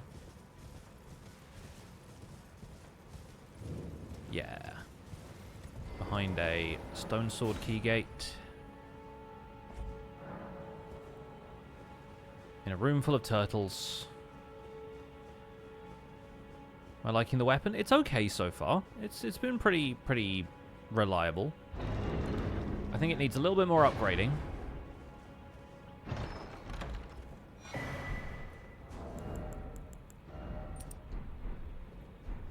Which we'll do once we get to mountaintops, and then it'll be pretty solid, I think. Haven't been able to catch many streams lately since the schedule change, but I try and hop on when I can. Of course, no worries. No obligation, of course. Just lovely to see you when you can make it. You know what? I think maybe at this stage... Yeah... I think I might go for the stance-breaking crystal tier, because this thing's pretty hefty. Like, I think a little extra poise damage will go a long way. And I think we'll probably be able to take out this Erdtree avatar right now. It's going to be a little bit more challenging than the last one, but not by much. Dragon Barrow, excuse me, is supposed to be, like, roughly the same level as Leyndell.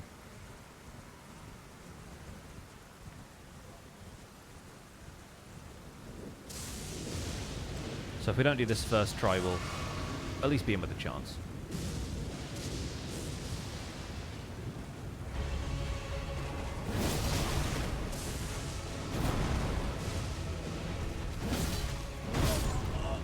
See?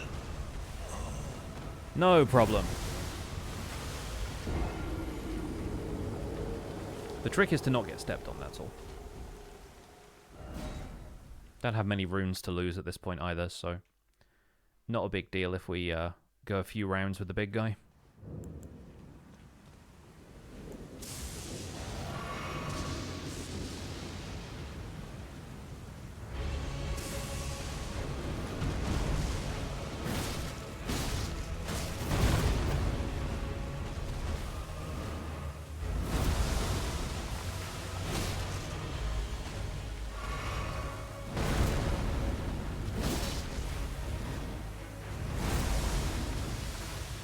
most important thing is not to get caught in the Ras.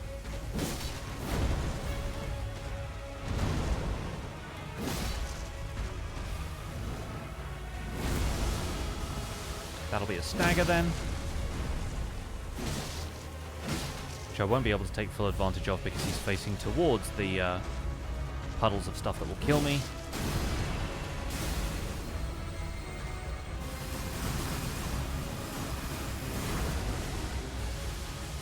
We'll back off from that. Let him run up towards me. Give it the beans.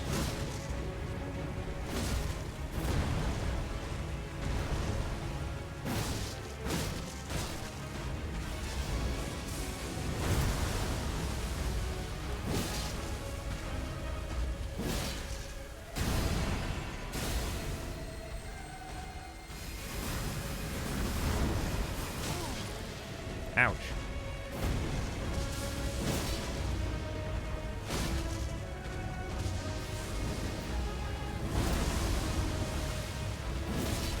A couple more of those and we'll be fine.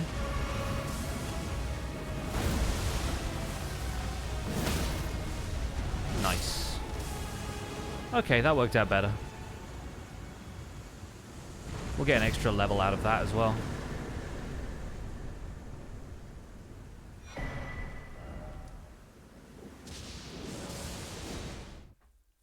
Nicely done. Yeah, these guys are all patterns. They're not quite so tricky with the combos and stuff. So, one more into Vigor, so we hit 40. It's a good threshold to be at. Can probably get one more point. Yeah, great. So with that, we can maybe up something like Endurance. Realistically, we could start leveling Faith if we wanted to buff a couple of times before we go into big fights. Because that's always going to be of assistance at times like this.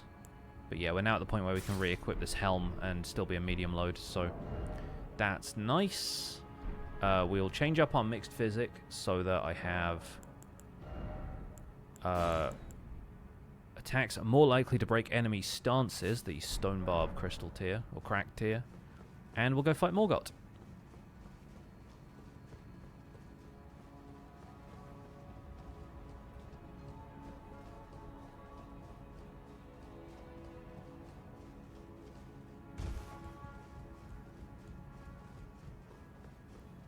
Give or take the Black Knife Assassin, of course.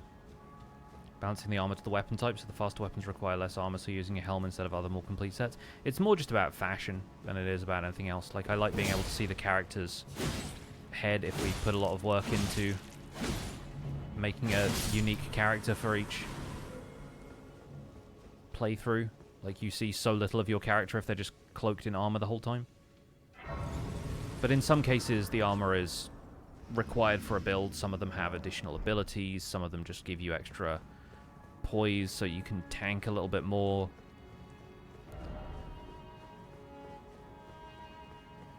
And sometimes, like with the Beast Claw, it helps both the character design that I have in mind and the weapon itself and the build with the talismans and everything if we don't have any armor whatsoever, because then we can do a Blue Dancer Charm build with a light weapon and get extra damage for not wearing clothes. Tarnished.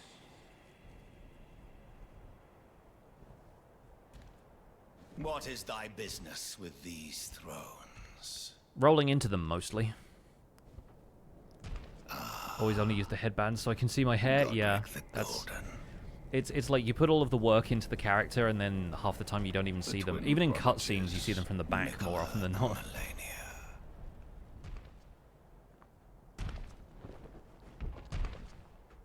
General Radahn, Praetor Rykard, Lunar Princess Rani. How many times we kill the same guy? This will be the 26th. Willful traitors. I mean, all. If you're talking about Margit as well, potentially like the 50th or something by now. Thy kind are all of a piece. There's been a couple of these runs where we didn't fight Margit, but...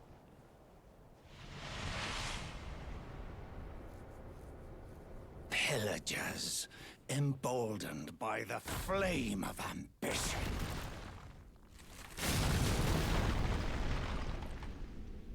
Have it writ upon thy meager grave. Felled by King Morgott, That is a cool sword. last of all kings. We killed him already on Sunday. New run. Yes. Yes.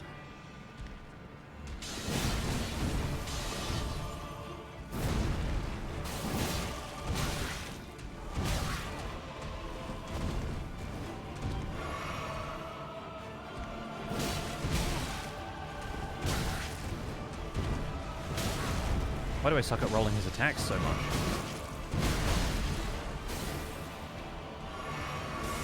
Just off my timing today, apparently.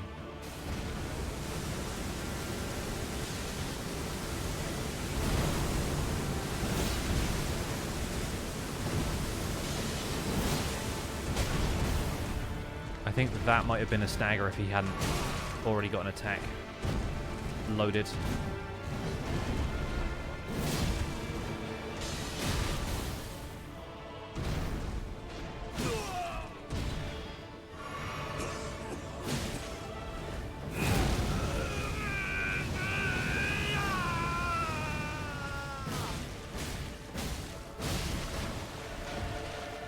Okay, good.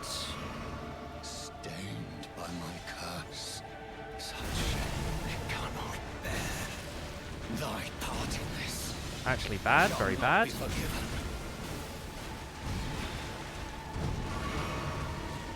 I think he's got us this time.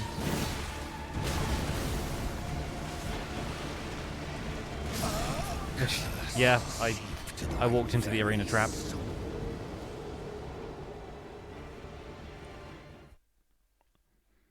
Yeah, that didn't quite go the way I wanted, but I think we'll be fine.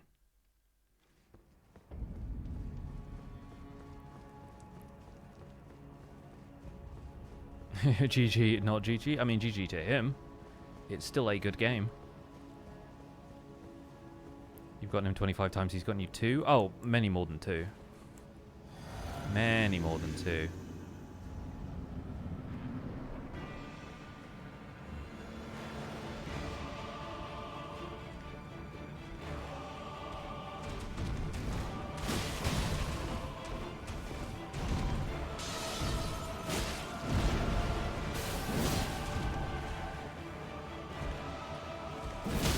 There we go. I was expecting one of those earlier. Thank you for that.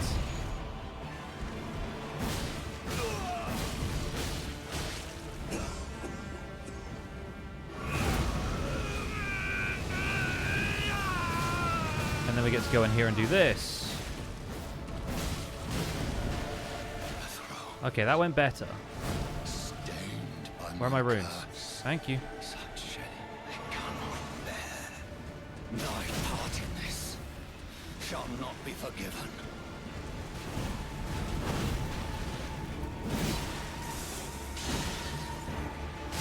There we go.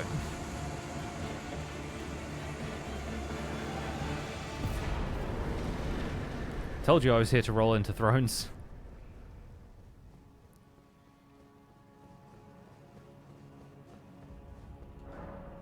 For every death to for Morgott, Pix has probably died at least twice. Oh, yeah, way more. Like, on my initial playthrough of this, I must have died to every boss at least 20 times. Some of them hundreds. Consider this the accumulation of debt. Allow me, you are unprevented. The thorns. Also, on absolutely her absurd that husk this guy clear can me way sit and this declare way my with purpose, such so I heavy went armor. to I the mean, I know flame his of legs are in the Radagon. floor, but ignore that. Like, the And fact that his died. knees are out so far. I'm like, you're very flexible for somebody wearing a massive suit of armor. Bye, Ginger. See you on, I guess, Tuesday. It's going to be the next stream. On this channel, at least. Be well. Have a good week. Or weekend. Which I have the most trouble with on my first run? Oh, Melania, for sure. Like, I spent a couple of days probably fighting Malenia. Not like full days, but like it took a while. Won't be there Tuesday? Oh, no worries. That's fine. That's fine. Whenever you're around next, I look forward to seeing you then. Yeah, next Thursday. Sounds good.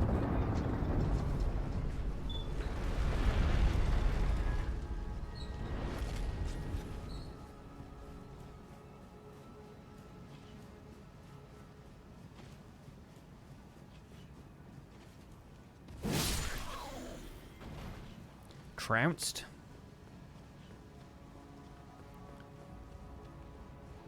I think maybe since the next weapon is also a Beastman weapon, maybe we'll go for the Maliketh's armor set on this one. I was considering doing it for the Beastclaw Great Hammer.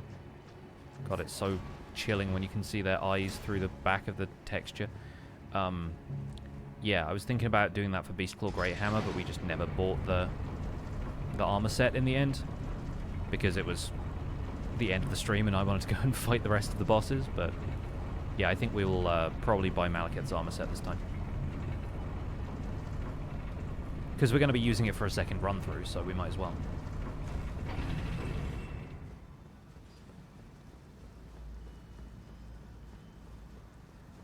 I think at this rate we might actually beat Fire Giant.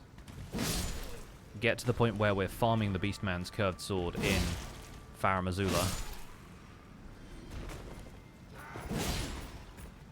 And see how we do from there. Flame Drake Talisman might be nice to have for Fire Giant, so we'll grab that.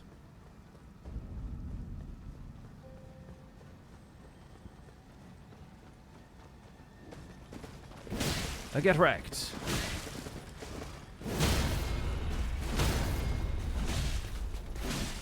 Staggered both of them in quick succession.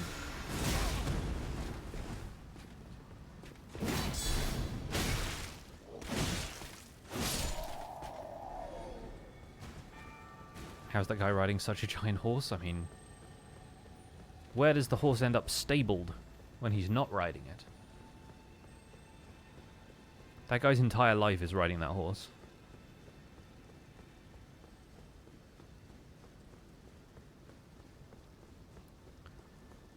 So yeah, Great Rune-wise, Morgott's or Radahn's? Morgott's or Radahn's? I think Radahn's is just going to be more beneficial across the board.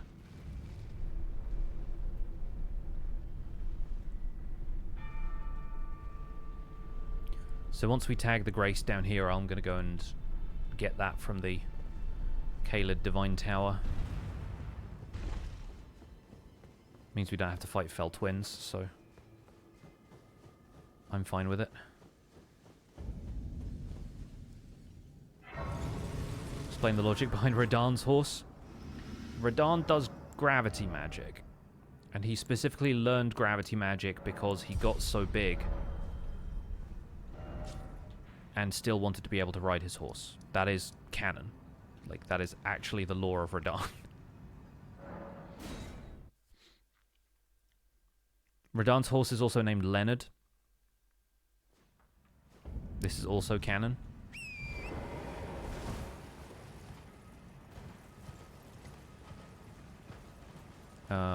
This way. Wait.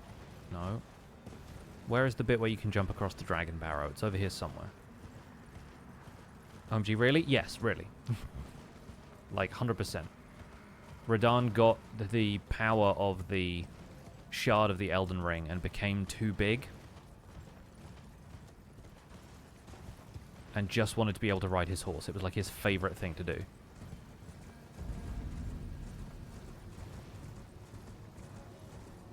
Of course his horse is named Leonard. I mean, I forget what the name was, but I got invaded by like a wizard character in Dark Souls 2, and it was like Armorer. I think it was like Dennis or something like that, and I was like, they just picked the weirdest names. The most mundane sounding names for this like dark fantasy game. It's like you have been invaded by Armorer Dennis.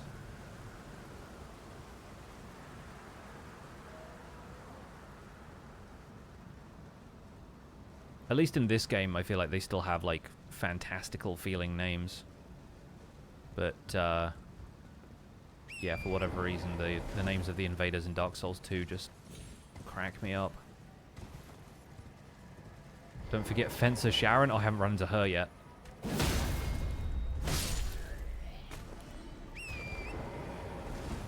Brave Fencer Musharon.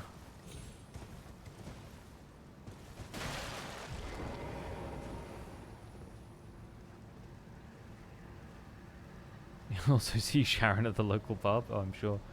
Grand Lord Tommy, Drinker of Souls, yeah.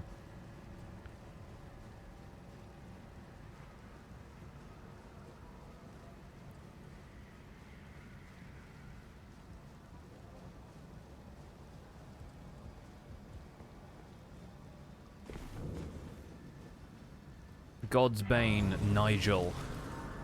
That kind of stuff.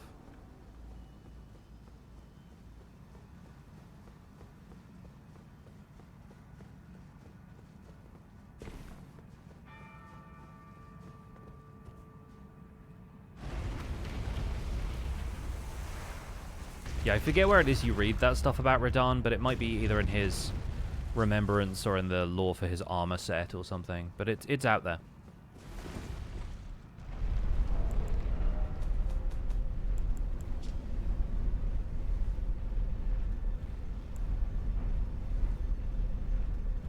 World Devourer Cecil.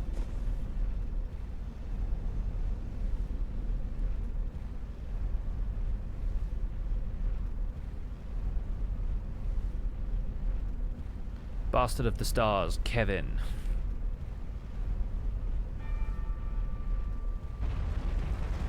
There are some who call me Tim.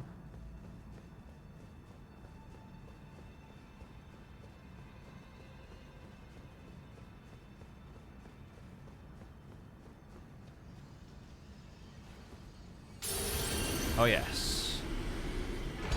We're in it now.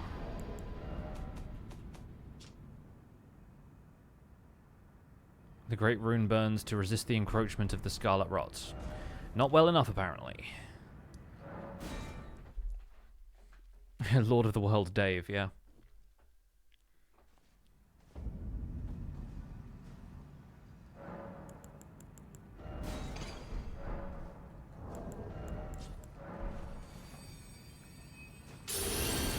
Oh, that's looking good. Yes, please. I will have all that stamina and all that health. Ignore the militia. No Knights Cavalry for us because it is daytime. It's cool that they spend they really spend time making names and places, etc. Yeah, I think it's interesting the way they chose to do the naming conventions for a lot of the demigods, because of course it gets confusing that they're all called Godfrey, Godrick, Godwyn, Godfrey, etc, etc, and that there are like duplicates or clones of some of them depending on what like magic they're using to sustain themselves. But the notion there is pretty sound, which is that it's like a familial name that is like given variations as the generations continue and as the name is passed down. So like, didn't George R.R. Martin help write this lore? Yeah, he apparently just wrote like the backstory of the world, like everything about the shattering and stuff, and then FromSoft did the rest of it.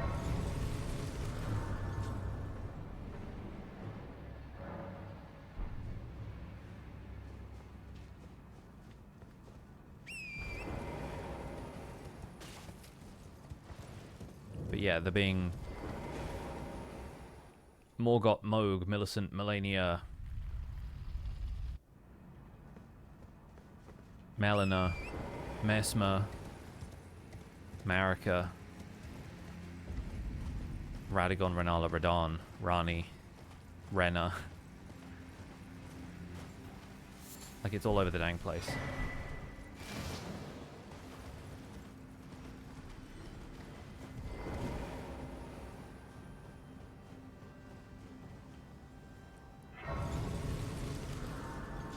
Okay, we have a bell bearing to go and scavenge from these ruins, and then I don't know if I'll have enough to upgrade the weapon with the runes that I've got, but I've got a couple of remembrances now that we can break, so we might go there.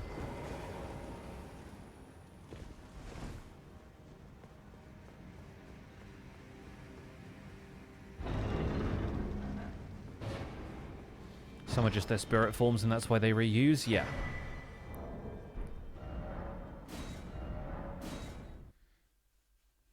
I do wonder what they actually have in mind, if anything, for Godfrey and Godfrey, or if it's literally just like, we don't have a reason for it, we just wanted to reuse the boss.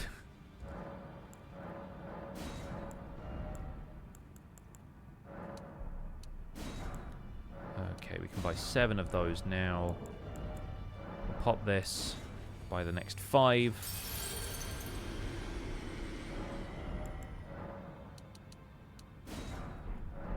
Well, 4 was actually what we needed. And hopefully we'll have enough runes to level this thing up. Get to plus 18. Sorry to interrupt you, Hugh. Just lay out.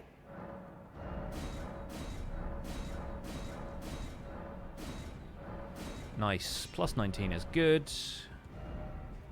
Time to go and fight Fire Giants.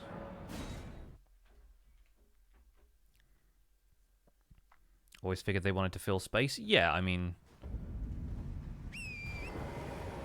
it's a fun fight to reuse, especially since it's all Phase 1 Godfrey, so if anything, he's slightly more dangerous when he doesn't have the Dragon Arm, because the combos he does are kind of ridiculous.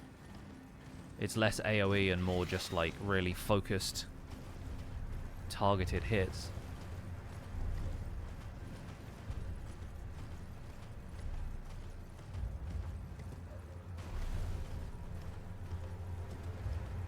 Cause me find something funny.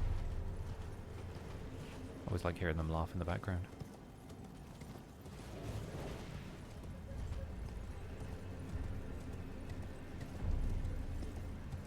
What's funny? I don't know if they can hear me.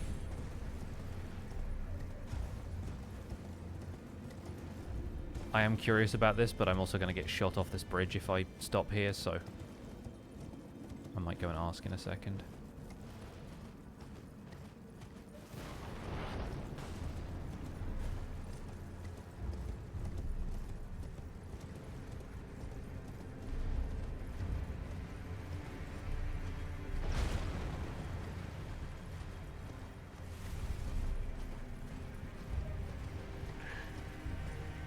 This sounds like I've been laughing at this so long it's gotten painful to laugh kind of moment.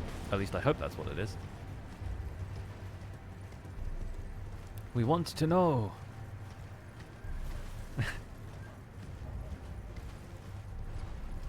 Alright, let me find this Grace. Hang on. Did I just run past it? I think I ran past it. Alright, I'm gonna squat here and find out what's going on. Give me a sec. I see the Grace that's over there. No worries.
Hello, I'm back.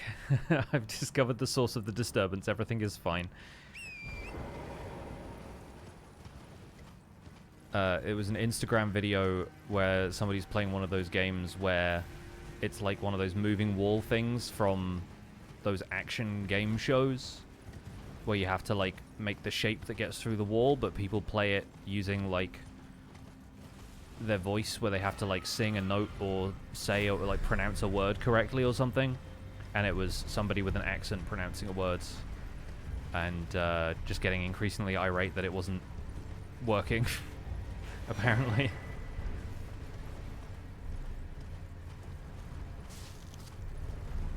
Flint!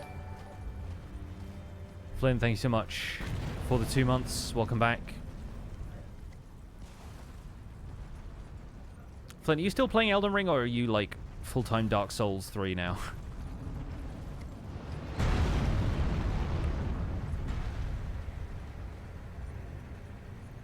The environment here is beautiful. I love this place. Mountaintops is so fun. It's what I would try and build in Minecraft if I ever built in a snow biome again.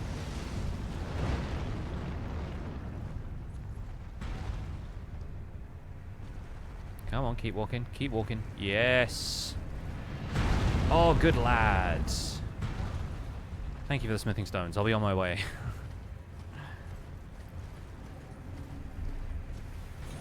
I don't think that gets us to the next level. I think we still need one more smithing stone to get to like plus 20, but it's nice to have a couple extras. Probably going back to Elden Ring for some New Game Plus. Just finished Dark Souls 3 and both DLCs. Nice. Oh yeah, no, I think I remember you saying on Grady's stream. But yeah, that's cool. I have not started Dark Souls 3 yet. I'm still playing 2. So I was hoping to stop by your stream at some stage, but I will keep an eye out for when you're streaming Elden Ring, because I don't want to get spoiled for Dark Souls 3, which is the only reason I haven't been dropping in more. Could work really well with the pale trees. Oh, yeah. Yeah, for sure. Alright, dragons turning up, so we will do our usual ignore. I pretend I do not see it. Want to know the word now? Oh, the word was gourmet. And it was an Irish person trying to pronounce it in a way that the game would understand they had pronounced it correctly. Apparently. I still haven't seen the video, but yeah, my partner found it very funny.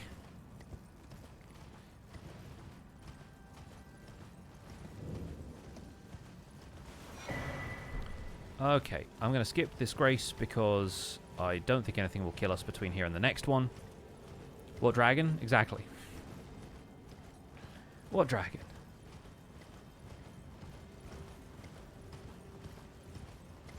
So I think Fire Giant should be pretty straightforward with this weapon. We don't have much in the way of buffs and everything, but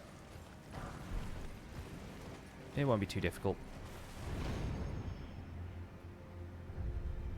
How am I liking Dark Souls 2? It took a while to click with me. I chose a really, like, not like tricky, but like not the best play style for like a first time playthrough. Is that I'm doing a dual Cestus playthrough.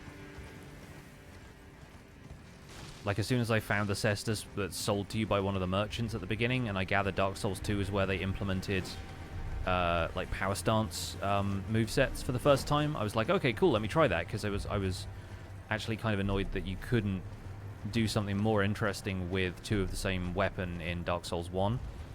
And then it turns out that the system for like dual wielding weapons like that is actually kind of esoteric, and you have to have a certain amount of stats above what the requirements are for the weapon, and then you have to know how to activate the power stancing moveset, and like it's a whole thing. It's like very different from Elden Ring, where you just equip the weapons and they work different.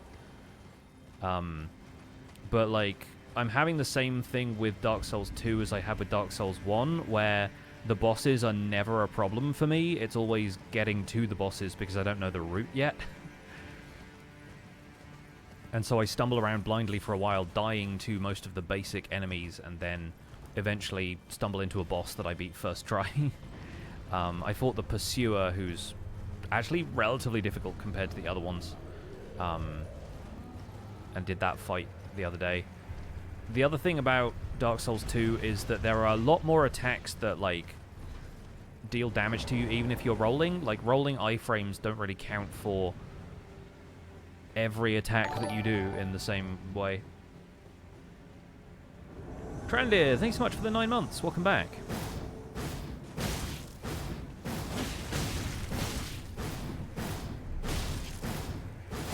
That's right, Okina. Try it.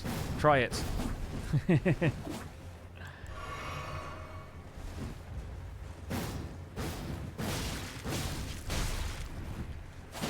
can't catch me. I'm the gingerbread man. Makes for a better first playthrough story. Love with that build. Yeah. I think it's fun that it's like a little bit of a struggle. I was having a hard time with some of it, but then yeah, I think I've clicked with it now. I think I sort of understand what they're trying to do. And there's a little bit more backtracking and warping to and from areas than there is in Dark Souls 1, because you can fast travel right away, where Dark Souls 1 doesn't let you fast travel until about halfway through the game. But then,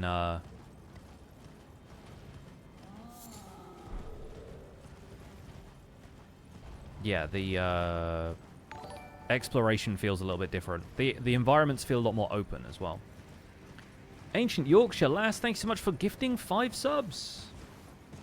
Thank you so much. Folks in the chat, if you're here, don't forget to thank these very generous sub gifters if you receive a gift sub.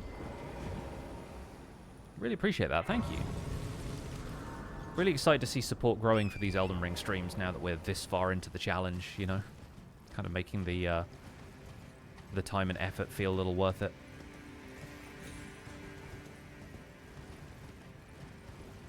Okay, Fire Giant time. We're making good progress today, actually. I was kind of expecting us to, like, stop right before Morgott, like we often do.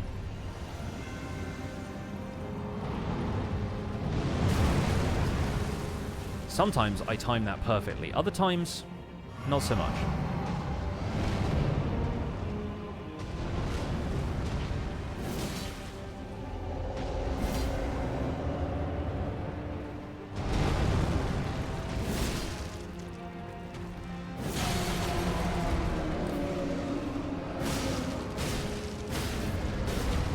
Oh, Wild Strikes is going to go off.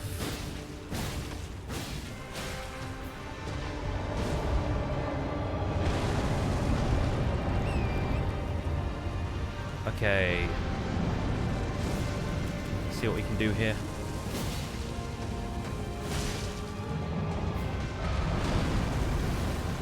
Good. Oh, almost got stepped on. Phase 2 coming up soon. Nice. Clean. Good, phase 1. We'll skip this cutscene. We've seen it a couple of times lately. Oh my god, we started with a stagger. What the heck? Should really have gone for the face there, but... what on earth just happened? And I'm going to lose it because... oh. Thank goodness for that. Okay. I've never seen that happen. We've fought Fire Giant how many times? I've never seen him do that. That was wild.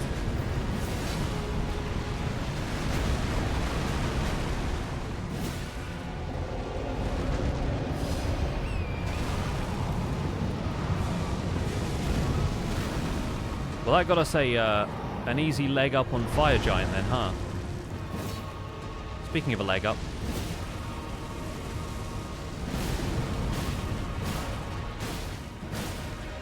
Attack the grippers.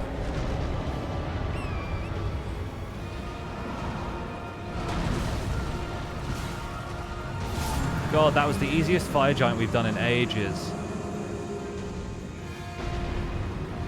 Heck yeah, dude. And the Grace is over there, nice. Man, I have no idea how that happened. That was incredible. We staggered him through the cutscene, if you can believe it. Yeah, let's put more points into Vigor. I want more Vigor for this character. We're going to be going into New Game Plus. We're going to need the Vigor later anyway. Down with the stinky feet, man. Yeah, that was pretty good. Like, this sword really coming into its own. Again, Wild Strikes will just make any weapon like this very good. Because it uses so much less stamina than the standard swing, but does a heck of a lot of damage. And we're about to go and get... we need to go to Mount Gelmir briefly to activate the other Alexander scene, but then we'll get Shard of Alexander, and that's going to buff Wild Strikes even more for fights like Elden Beast. Never thought to put it on a big weapon. I mean, this is a curved greatsword, so it's not like a colossal or anything, but yeah, Wild Strikes is just... If it's a boss like Fire Giant that will just stand there and take the punishment, it's... Man, it's so good. Honestly, it's pretty good against NPC invaders as well, because then you get the NPCs who will just stand there and take it. I have long observed this world and death. Are you prepared to commit? Let my hand. Okay, we'll watch this cutscene. We'll get into Farum. And then we'll potentially spend a little bit of time farming those curved Beastman swords.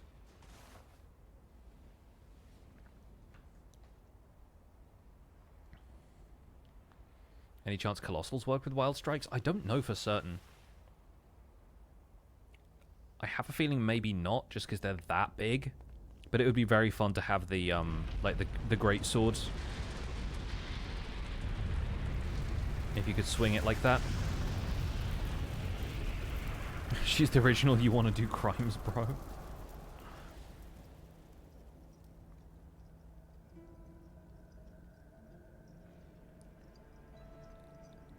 Yeah, it looks like it can't be put on. It's curved swords, axes, great swords, curved great swords, great axes, flails, hammers, and great hammers, but not colossal weapons. Rough. But then you can see why, right? Oh, like, it'd be tree, kind of OP. you shall burn.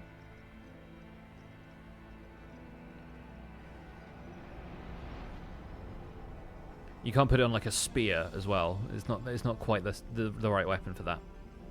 You know what? That's fair. Yeah, I mean, you've got Lion's Claw. What else do you need? For the sake of the new lord.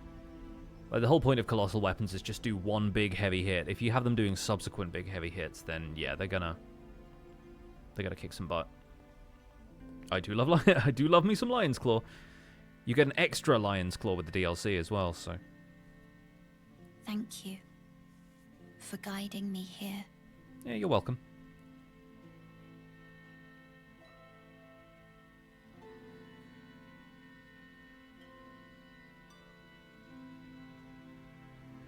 Radioactive by Imagine Dragons starts playing. The one who walks alongside flame shall one day meet the road of destined death. Probably the best anime music video I've seen is somebody cutting clips from Neon Genesis Evangelion to the song Radioactive. I'm like, it actually goes together really well.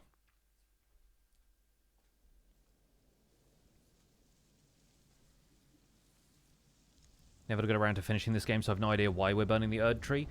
Because your destiny is to stand before the Elden Ring and become the Elden Lord, but the tree is not letting you in, because once you defeat Morgott, it turns out that the tree has basically sealed itself, and the only way to unseal it is to activate this cauldron of giant's flame that is capable of burning the Erd Tree.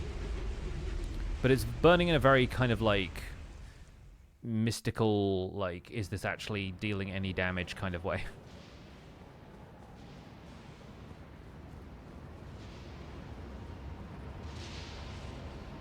Anyway, have the camera back. Hello. The board says, hello.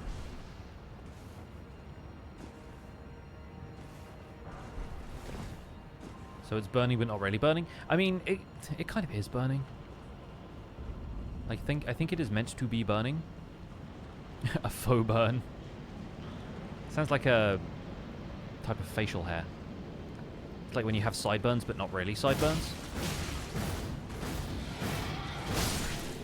Okay, so these weapons that they're currently using to kick my butt is these are the weapons that we're supposed to be using for the next playthrough, and you can only get one from Farum Azula. So we're going to be fighting these guys until we get them, basically. Notice how it's kind of like the Beastman's Cleaver, but a slightly slimmer version? That's basically what we're after. So this room here has like 9 enemies all with the same weapon, so we're just going to fight them for a little bit.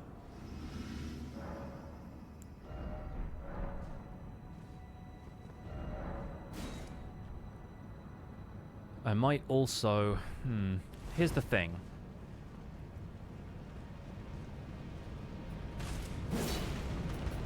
Like, we could, if we wanted to, go and get a silver pickled Foulfoot and maybe use that to try and get the sword here, because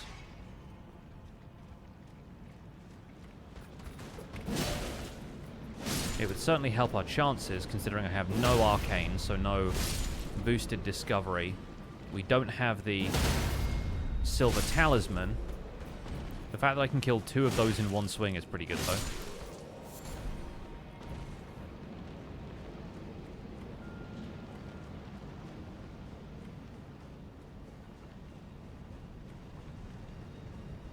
But that just gives us an increased chance where we could just keep fighting all of them until we get it.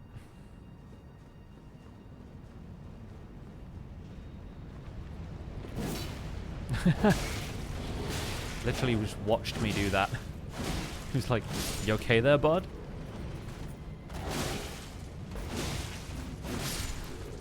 Man, this thing has enough range that even when they're trying to be evasive, it still takes them out. I love that. That's very good.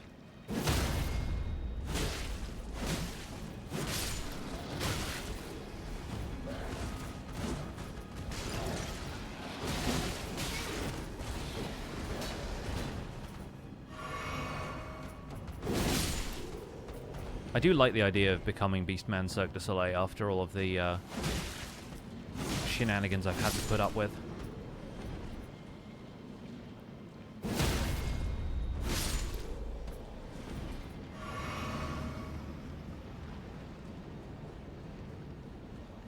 The other thing about farming this weapon compared to the Beastman's Cleaver I'm currently using is that we can sit at this grace, which means we don't lose the buff, unlike teleporting back to the grace to do the 4 Belfries warp again. Which is what I had to do to get the Cleaver, because that removes the silver Foulfoot buff.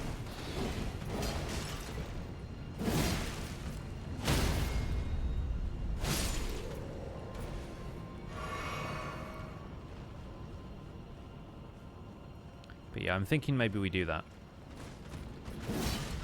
after I've tried this attempt at clearing the room.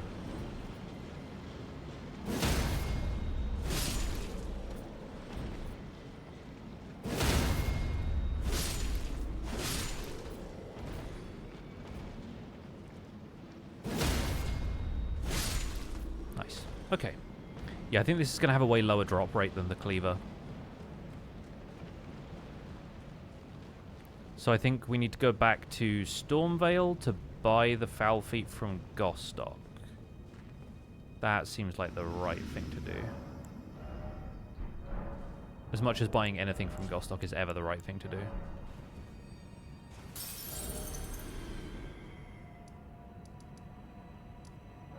Godrick Arena.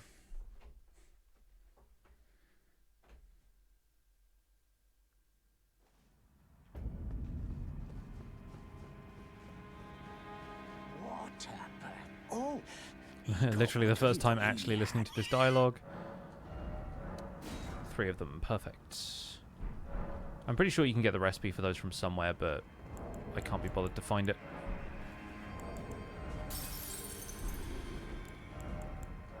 We need like 800 more runes.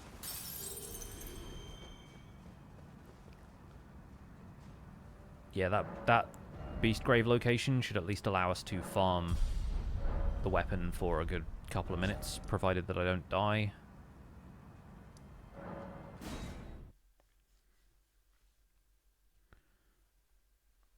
Stormveil looks like exactly like an area in Demon's Souls. Well, they are made by the same people, so that sort of doesn't surprise me, but...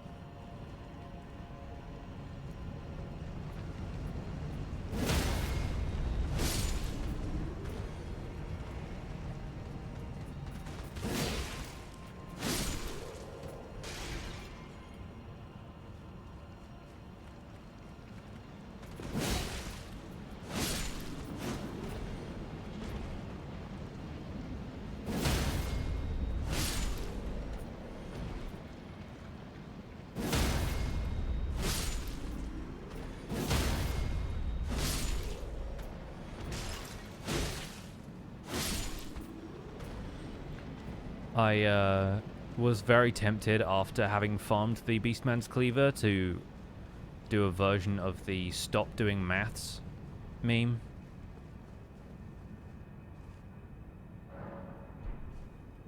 Where it was like, they have played us for absolute fools.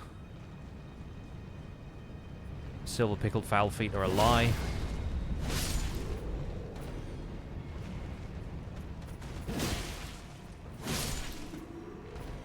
At least this seems like a cycle that we can repeat pretty easily.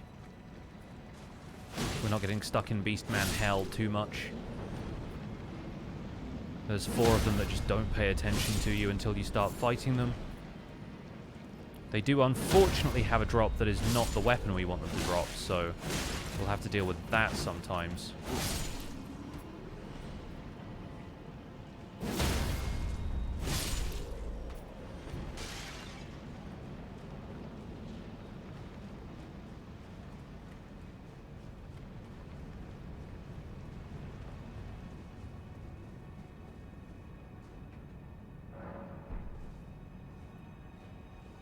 And there are obviously other enemies of the same type further into Farum Azula, but I don't think they're quite as passive as these guys.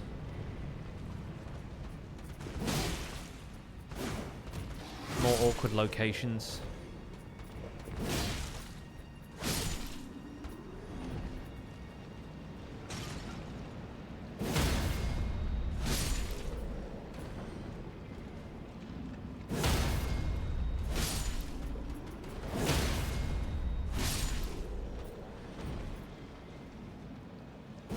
Breaking their poise with one swing is satisfying, though.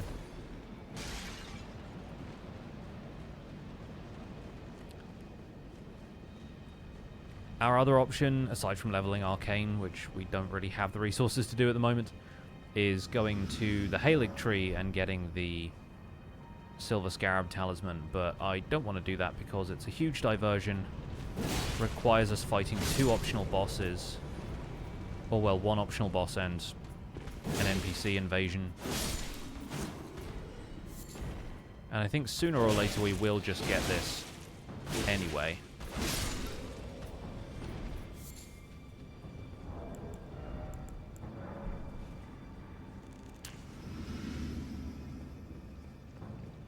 Regardless of whether we boost our chances to do it or not.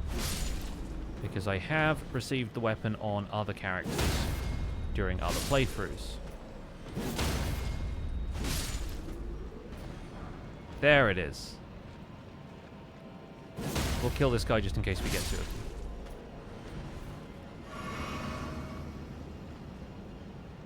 So, Godskin Duo?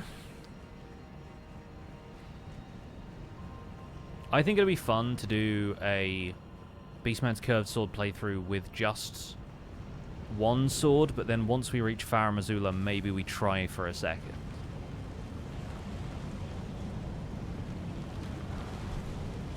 Especially since, because it's New Game Plus, we might be getting here quite quickly.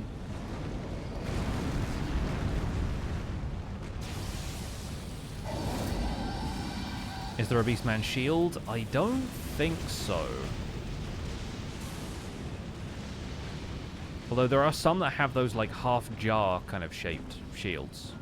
So maybe if there's something like that out there, but... If you want to look that up for me, I'm willing to have a crack at it maybe, but... This is a 7, right? Yeah. I think we can at least get us to plus 20 before we fight Godskin Duo.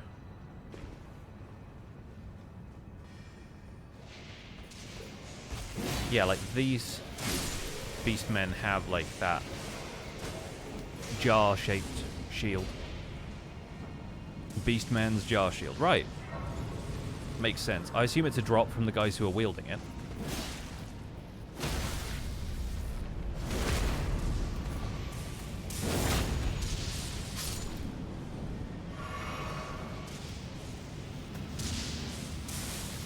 Don't like Godskin Duo, they're annoying. I mean, yeah.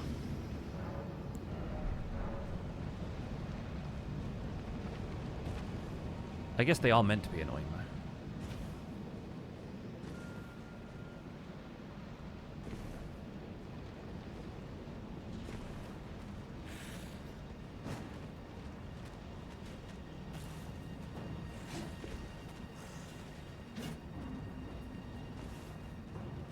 And down we go. It's a 2% drop. I think we'll give it a miss. I don't do a whole lot of blocking anyway. Like, I know the curved swords are all about guard counters, but like I said, we're going to be doing guard counters when we get to the Black Steel Great Hammer anyway.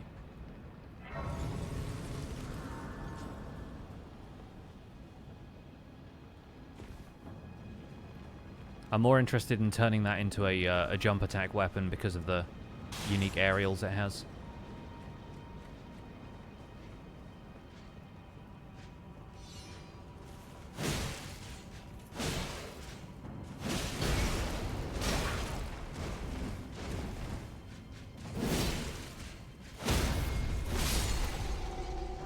Oh, the Banished Knight shield.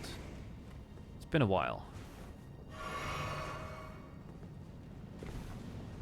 We got almost all of that guy's armor. Does this game have full damage? Yes.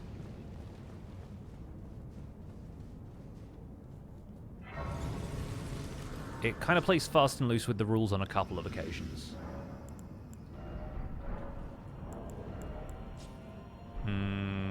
Can't really be bothered leveling here. We'll keep Banal as an option, but yeah, with this setup, I think we'll be okay for Godskin Duo. Let's find out.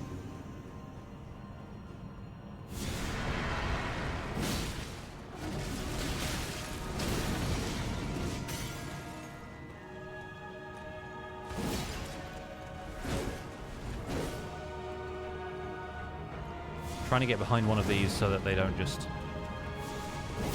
continuously fireball me like this.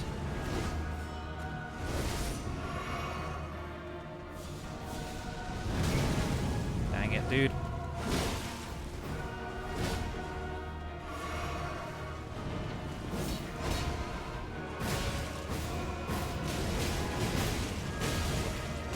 Yeah, I was wondering how much they would tank that before they could just poise through it and get me. No worries.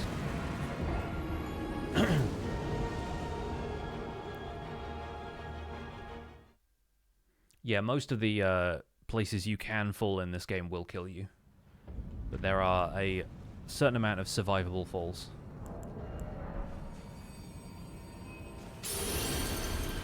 Okay, so we need to play a little bit more cautiously. I love the fact that he fireballs you as soon as you walk in the room.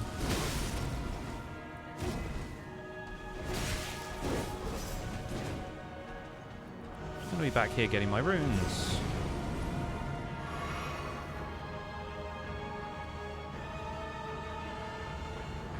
I'd really prefer to deal with Apostle rather than Noble.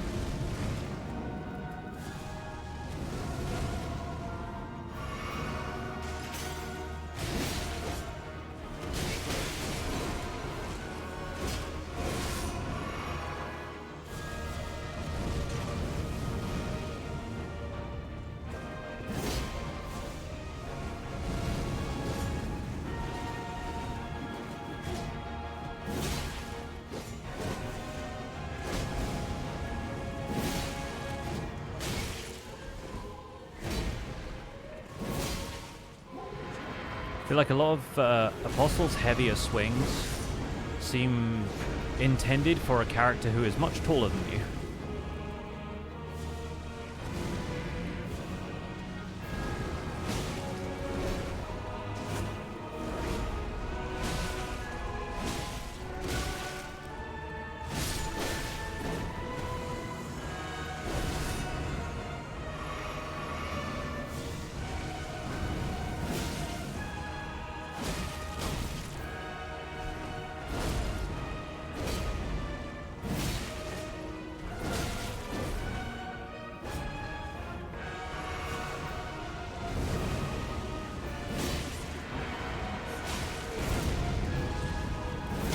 Yes, okay, good. We avoid the rolling.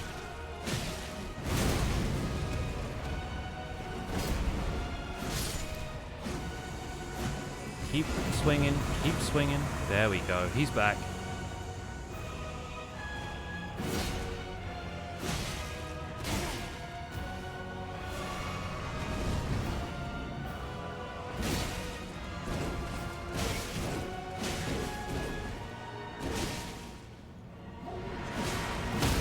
Yes! Oh, that R2 is so good. Alright, Noble is back for one last hurrah. Hurrah! We did it.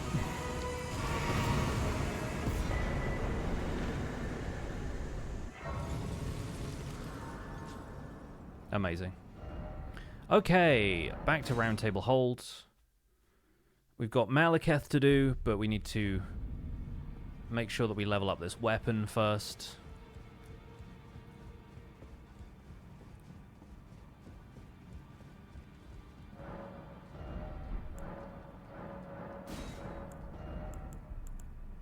And we need 6 of these. And then we need 12. Nope. We need 7 of those. Although we also want to fully level up the other weapon before we start New Game Plus. So we might as well just buy all of these.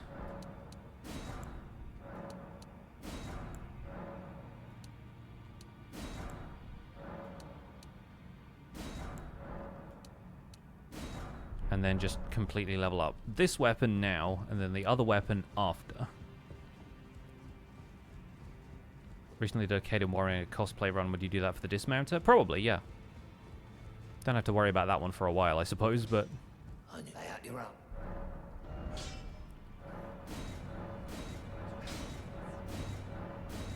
And 1 Ancient Dragon Smithing Stone. We know where to get the other one. So let's also level this up.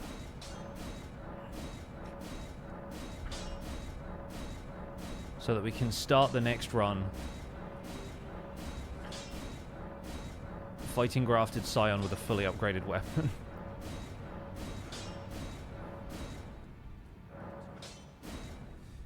We might actually, because part of my my rules is that we only upgrade the weapon we use to beat the game to the maximum. I think maybe we will get 1 Ancient Dragon Smithing Stone now and then upgrade the other one at the start of the next run.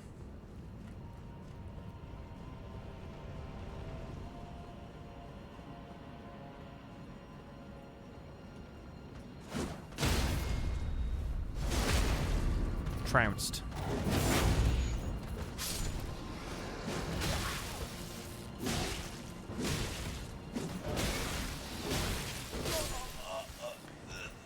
Trounced in return. How many C weapons could there be? I can't remember if C is a bigger category than B. I think it might be. I know there was 13 A weapons, and now I've lost track.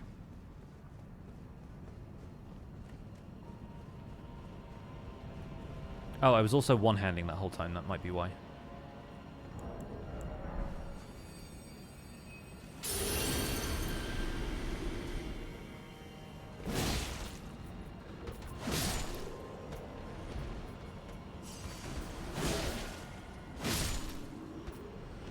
There we go.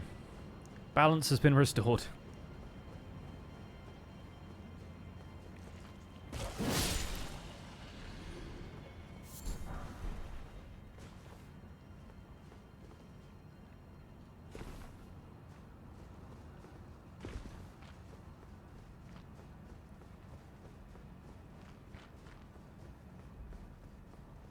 We're going to backtrack in a little bit to get Shard of Alexander, but we will forge ahead here so that we can get to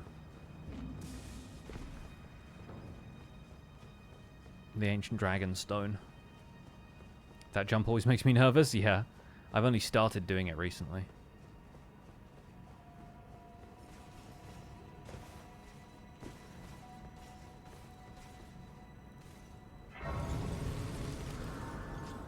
I think maybe for the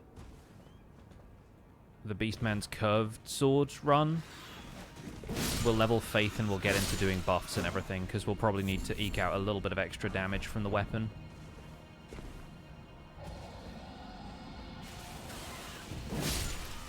I also quite like the way the... Okay, that hawk is stuck in the jar. I think that'll be fine. Oh, apparently I was wrong.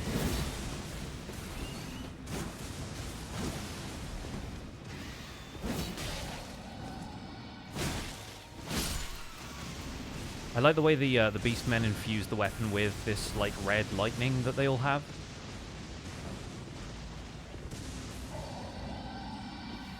So maybe I'll look into like doing some kind of Dragon Bolt incantation.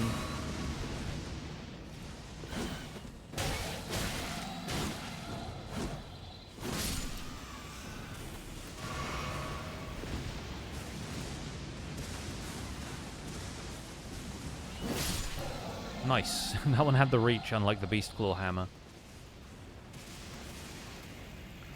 Okay, we're going to step back from all of this going off.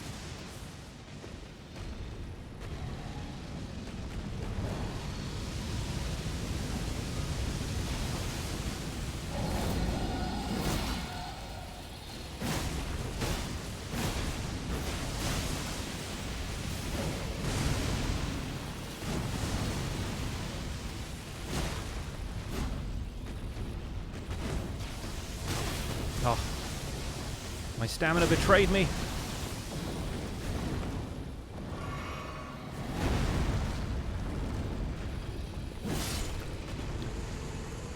It's the worst.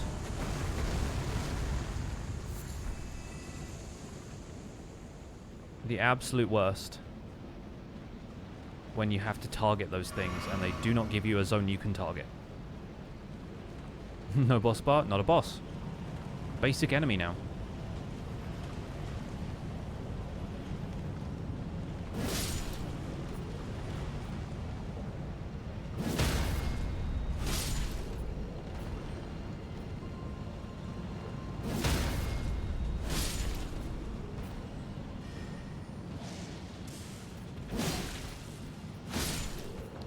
That dragon also starts off with like close to 0 health for some reason.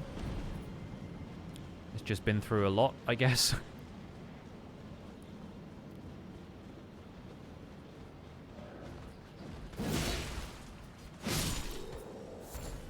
Oh, I was wondering if we were going to get the sword again, but I don't think that enemy really has it. Oh, hey, you have the sword I have. Snap.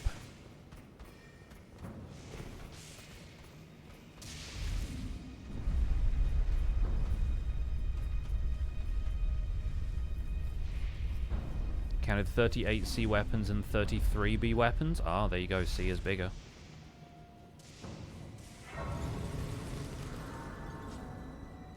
Right. So we can put... Oh, we're at level 100 now. We can put another one into Vigor, I think. Since we're not really focusing on Faith quite yet. Like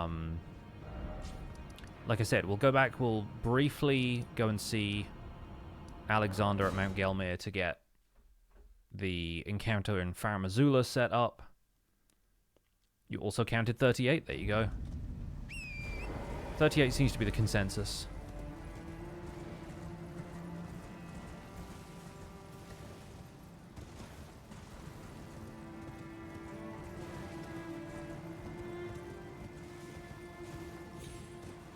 There's a lot of carrion weapons, which I think I might do as perhaps like 3 playthroughs, because there's like 6 of them, so we'll maybe do a playthrough where each time we use 2 of them. The only problem being I think a couple of them are in the DLC. But there's like the carrion thrusting sword, the carrion thrusting shield, that kind of thing.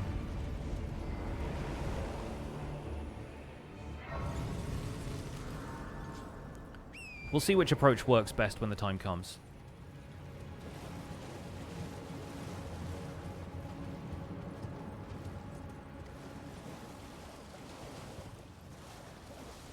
$12 E's. Yeah, E is going to be a much smaller category.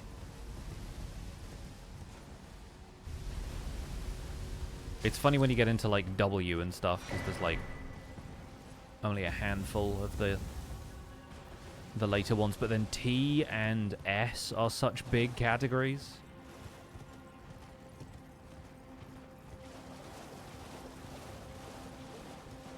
$24 Ds, 12 E's, 21 F's. Yeah, C seems like the largest category until you get to G. G is the one where it's like there are more weapons that just begin with the word great than begin with the letter A. So G is going to be like an entire year or something. 50 Gs, yeah. Again, like if I do a playthrough every week, that's an entire year.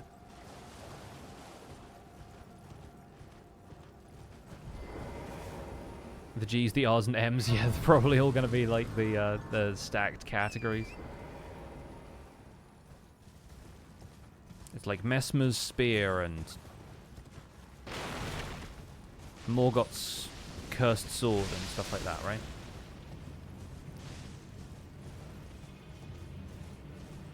Hey, Koi Fish. Welcome to, weirdly, the end of Beastman's Curved Sword. Or, no, sorry, Beastman's Cleaver. Beastman's Curved Sword is going to be the next one. But we do already have that weapon. I need to get off the horse so I can talk to Alexander. Ah, I hardly feel I've been taken. No, I won't be able. Perhaps I was an old set above them. Amazing. The magma worm let me go.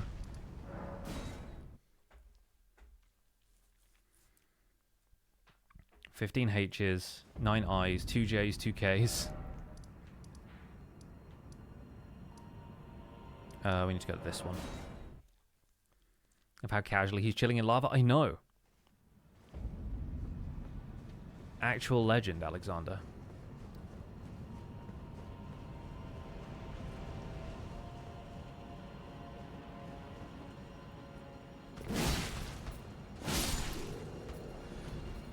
Gonna ignore the second one.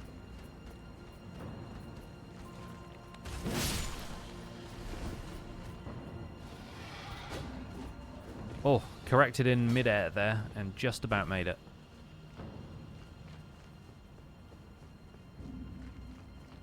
$17 L's, 26 M's. I should be writing this down. I'll have to go back through chat later and take a note of all of these.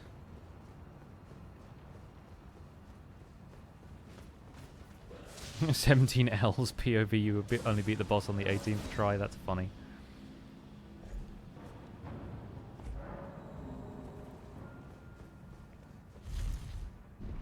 What's up, Ashlyn? Welcome in. Everyone is doing pretty well at the last count. We are headed towards the end of Elden Ring with our 26th weapon. We already have the 27th, and we're going to be starting a New Game Plus playthrough with the same character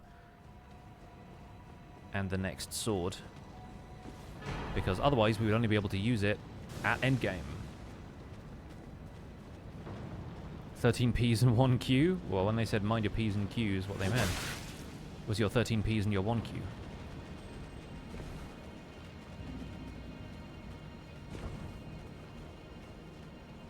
Gonna make your own table for reference soon enough.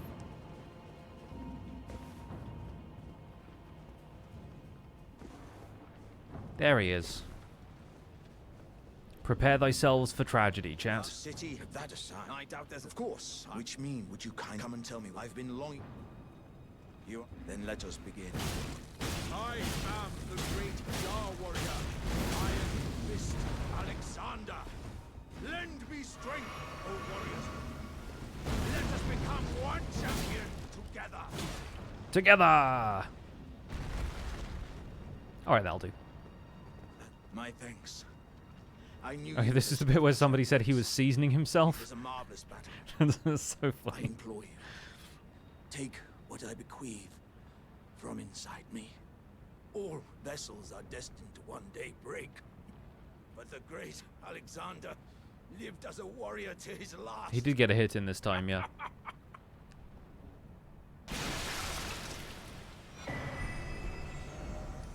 Rip to a real one, dude. 55 S's? Yeah. Yeah, it's all sort of this, sort of that, you know? Okay, so from here, I think we swap Ritual Sword for Shard of Alexander and leave everything else unchanged. 2 used? No, there's only 1 me. How are there only 11 weapons to begin with T, though? That feels like weirdly not many. Oh yeah, I also need to put the final smithing stone to this sword. Sword of Swords, Sword of Omens. Give me sight beyond sight.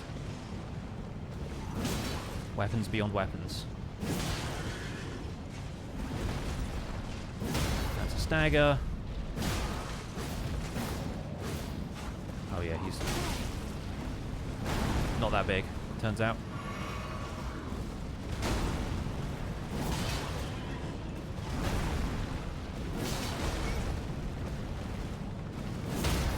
I'll take another stagger though.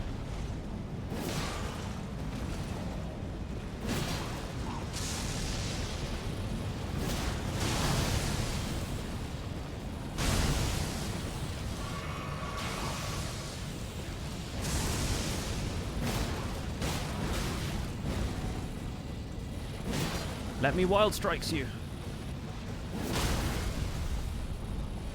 Need to heal after that one actually.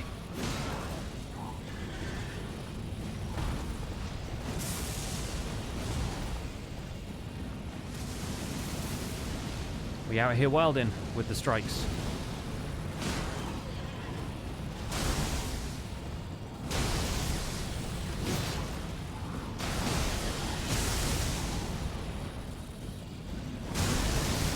Ouch.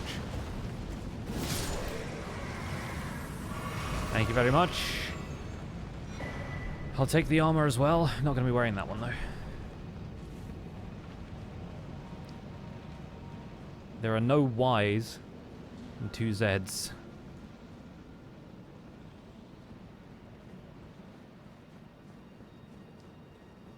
Sure, if I could have stuck this onto a spreadsheet and used counting formula, I felt like counting things today. That's fair. Sometimes you just need a little bit of gentle admin to keep the brain going. I think at this point we'll use the Fire Giant's Remembrance. We've still got this for 50k, but I think that will get us across the line to... yeah, about that. Okay. Well, a little bit more vigor will go a long way. We'll need to go back to Round Table Hold to do our final upgrade, and I'll go to Mountaintops to get another Ancient Dragon Stone that we can use right as we start the New Game Plus run. Oh no. 1 God-slaying weapon. And let's hop up to Church of Repose for the other one.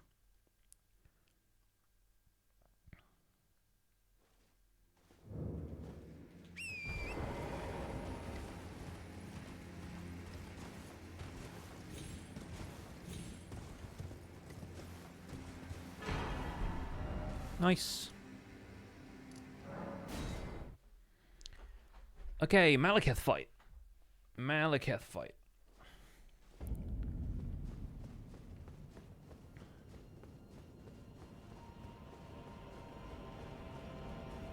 Gotta make sure we two hands. Do I have any consumable buffs? Lightning proof. Blood grease. Really no. Like I have so little. But all I need is a big hefty hunk of metal.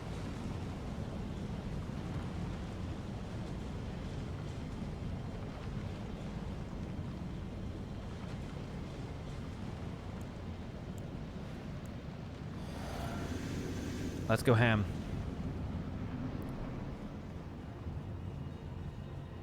Thou who approacheth destined death will not have it stolen from me again.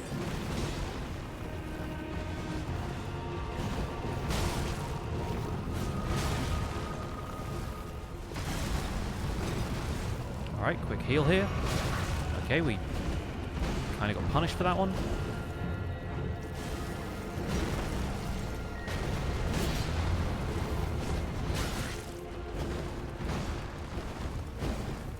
Gonna go behind the heal, behind the pillar to heal.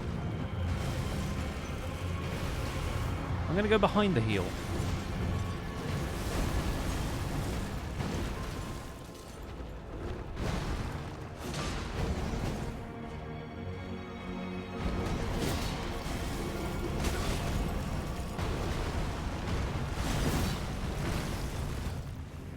Now he's gone behind the pillar.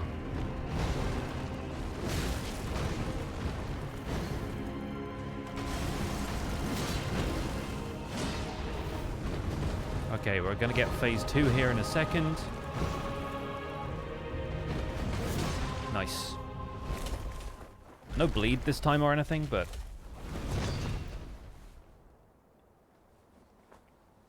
that is, I believe, an Italian cold steel cinquedea. Although, I'm not certain Italy exists in the lands between. Oh, death. The lands between Portugal and Greece. Become my blade once more.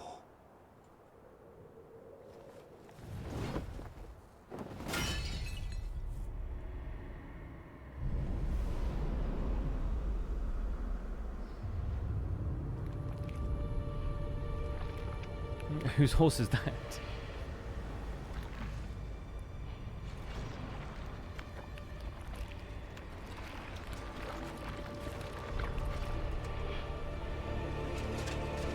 Okay, time for Maliketh. Gotta be a little careful with this one. But then we get his armor set after this, so there's something to look forward to. I should probably put all of the points into endurance to make sure we can wear it. Let's boogie!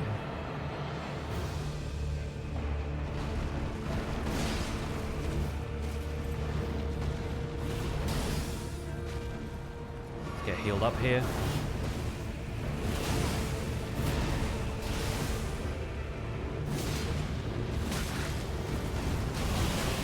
Ow.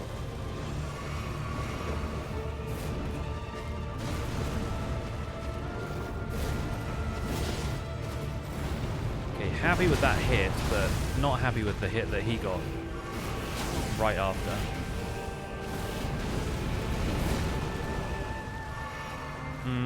Okay, got to play it a little bit more cautiously here. Okay, that worked out alright.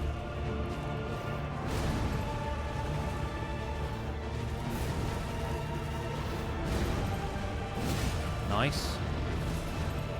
Not nice. Oh, okay, good, good. We managed to get out of the way of that one successfully. Good.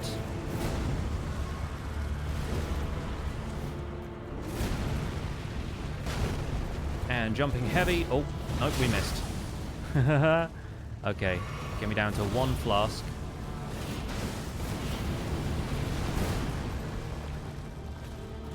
Run at him. Wait for the backflip. Nice. Clean. Why cover destined death? To kill what? Very cool. Easy game for babies.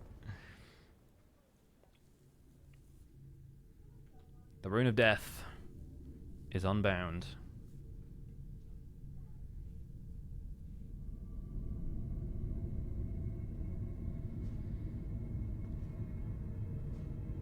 Farewell, old armor set. You have served us well. Remember the poison arrows? Oh god, I can't wait to do this with a bow again. And by can't wait, I mean am dreading. We have black bow, I think, immediately after the Beastman's curved sword run.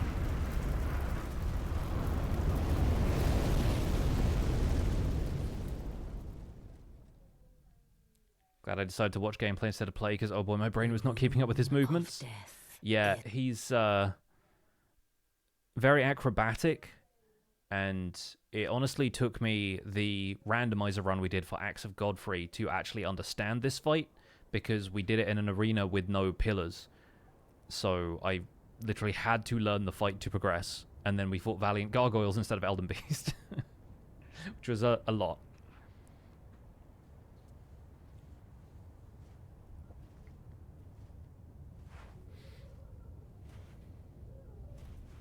So, here we are, capital of Ash. About to fight the final few bosses, and we will get this done today. Not sure what that means for our overall playtime here, but our first order of business is go back to the Round Table Hold, where I'm pretty sure Enya is already dead. But we can still use her as a shop, apparently, because this world is incredibly weird. So, let's... Oh, we don't need that. We need... this, this, this, and this. Now, in terms of weight...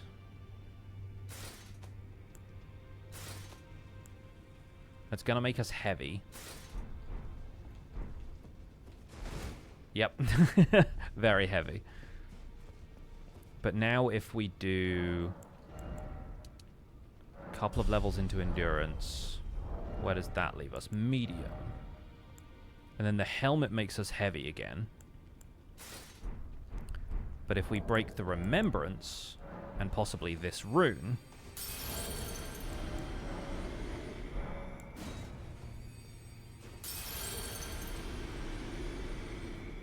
I can bring the camera back as well now.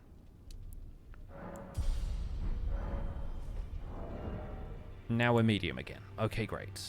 That's good. So we are basically just on the threshold.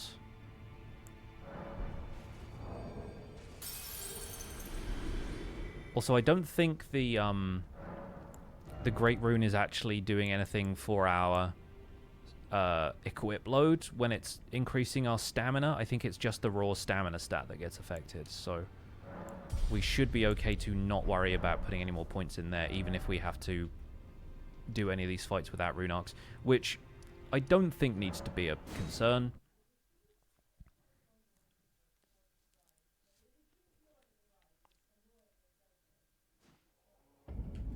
Because I think we should have a reasonable time with the next set of bosses, considering how well we did there in Farum.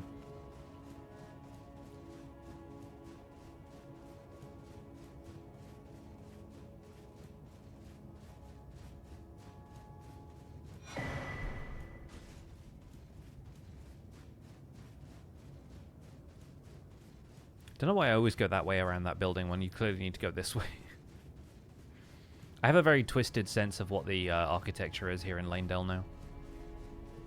Kind of get turned around.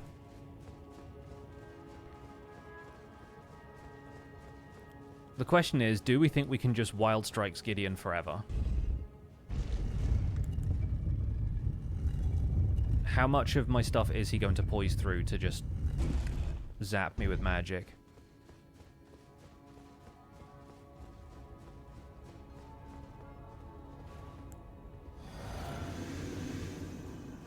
I think we start with a charged heavy. Ah, I knew you'd come to stand before the Elden Ring, to become Elden Lord. What a sad state of affairs. I commend your spirit, but alas, none shall take the throne. Queen Marika has high hopes for us, but we continue to struggle. Until Like that, eternity. basically.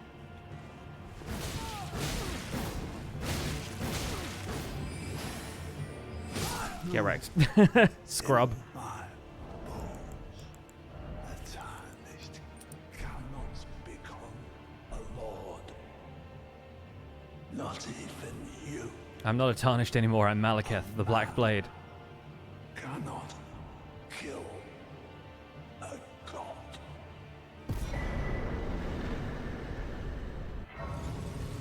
And thus we continue. Alright. We'll put that back on Green Turtle because I do need recovery speed. Just go away, Gideon. Yeah, that's that. Now, anything else we can pop? Not really. Okay, on to Godfrey.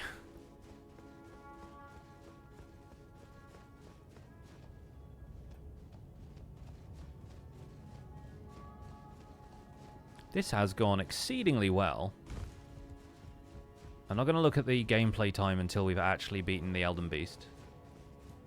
But my partner is streaming in the other room, so I don't need to be called away urgently to make dinner or anything. So I think we are taking this all the way tonight. do you want another run up at that one, Alta? That hair is Growthious.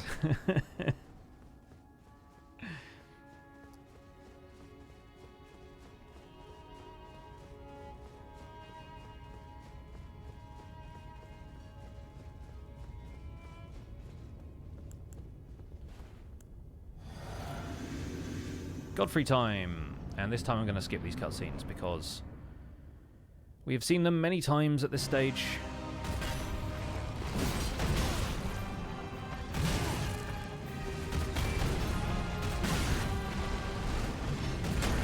Okay, now I need to heal up a bit.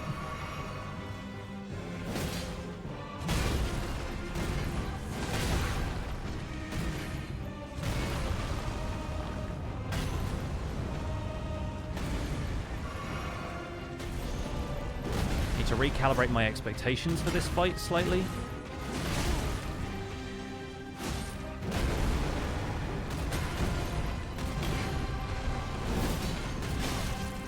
Because this thing does not allow me to recover very quickly from a heavy attack.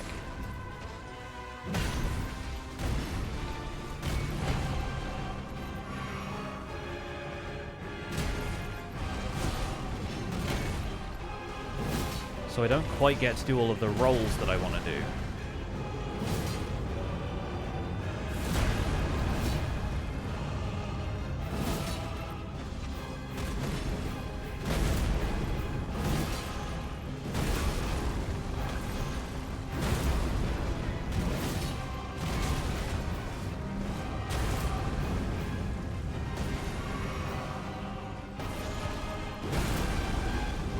That's phase 2.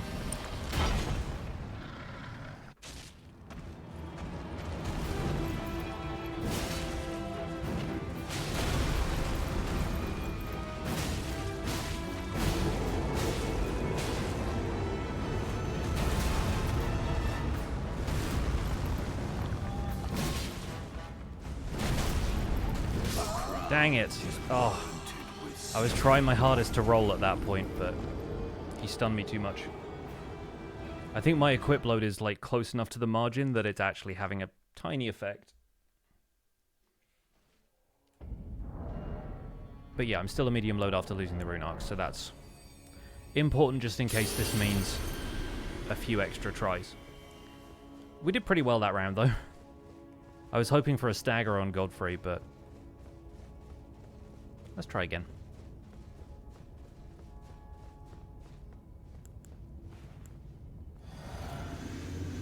Dude has more abs than an entire karate dojo.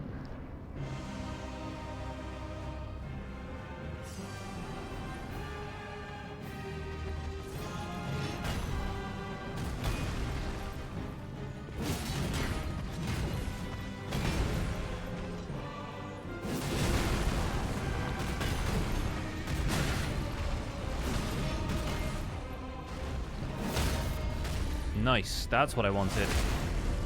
A couple of charged heavies with this actually does pretty well.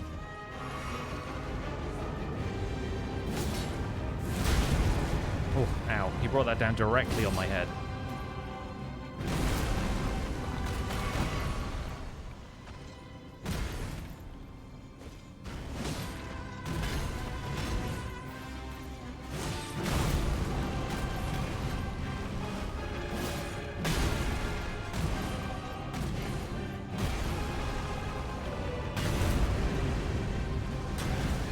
Okay, full heal here.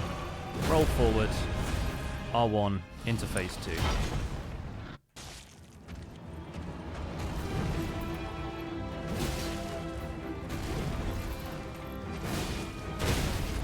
Oh. Oh no. He got staggered by that and then stunned me. We're getting wild strikes in after this.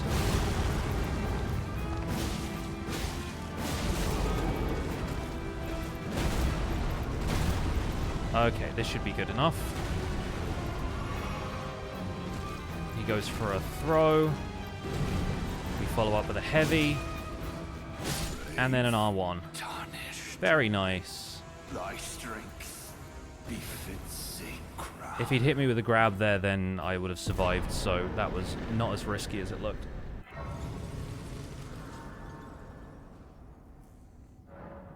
See you later, Trish. Have a good one. We are just about to wrap this run up, so you wouldn't have too much to catch up on if you get the VOD later. We're going to do maybe a couple more points in strength. Because I think, honestly, once we get into the next playthrough... I mean, we're only level 111 so far. I think on the next playthrough we're going to want to continue putting points into strength, because... the Beastman's curved sword still has a B strength scaling by default and has that spinning slash attack. But we're going with Maliketh's armor, which is so fun. Yeah, we'll maybe want to put a little bit into Dex later, but also Faith. We're not going to worry about it too much now. For the moment, I think maybe we continue leveling Vigor, just to balance New Game Plus a little better once we start it. And it's time to face the final boss. We'll see how this goes.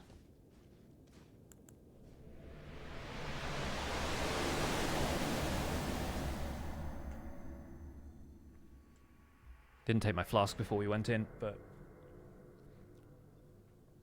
I think we'll manage. I have that feeling.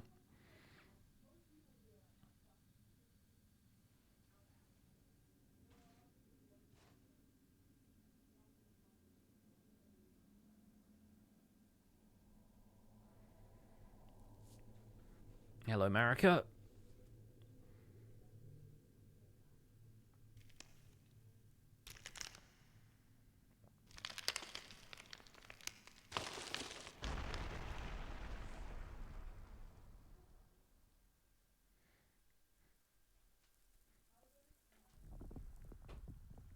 One of these days we'll get to use this hammer. One of these days. I've only ever used the Sacred Relic Sword. I've never used the hammer.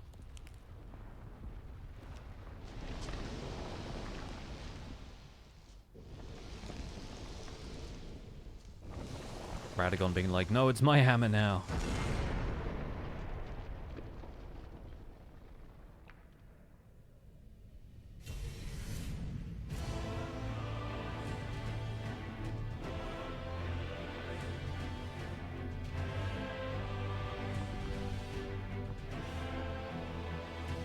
Okay.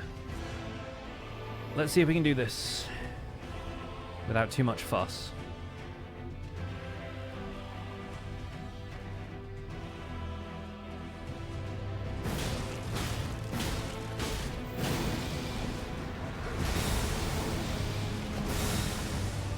Drink the flask here. We got kicked, but that's fine.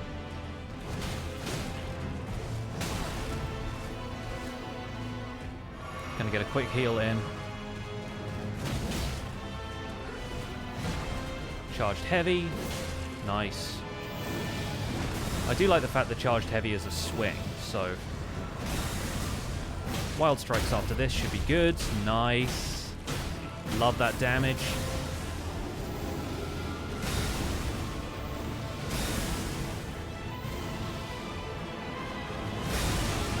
Oh, we got hit by it anyway. Never mind.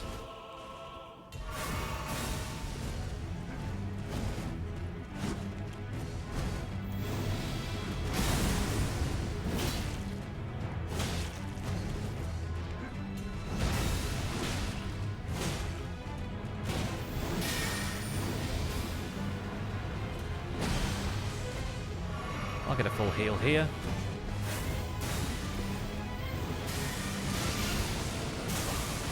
Oh, the second one hit me.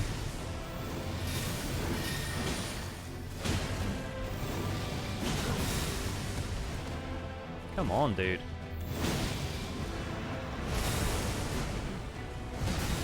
Who gave him the magic pixel, huh? Okay. We need to be a little bit careful with our health for Elden Beast, but we should be alright. Get him! We'll see how we do. If not, we could play Radagon a lot better than that. I think I played a little bit greedily, a little bit too reckless. But it really depends how the Beast treats us. Could give us some rough patterns, could give us some easy ones. What we want to do is stay at close range for Elden Beast so that it mostly just swings the sword a bunch. And that allows us to get some very easy hits in.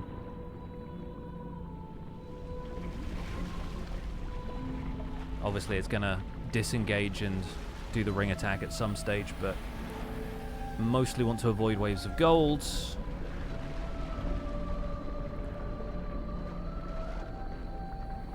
Avoid getting hit by too much of Elden Stars. Just for fun, I copied the data into a spreadsheet. Broken physics, you're doing the most, and I'm here for it.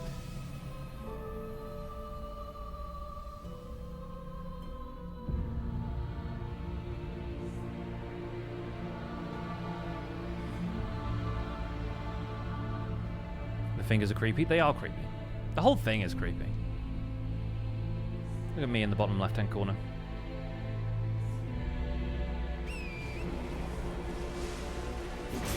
And once again, I forgot to go and get the Lance Talisman for this fight.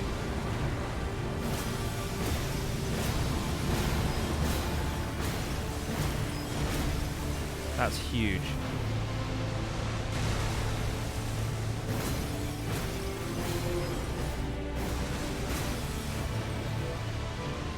Okay, not bad.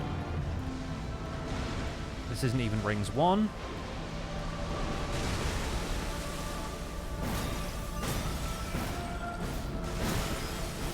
I'm gonna get the blue flask in here.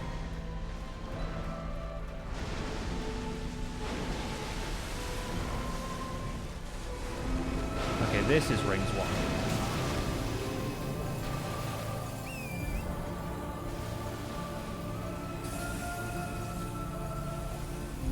Side are you going to be? Over there, okay. Okay, we got an Elden Stars. Gonna try not to be too worried about this.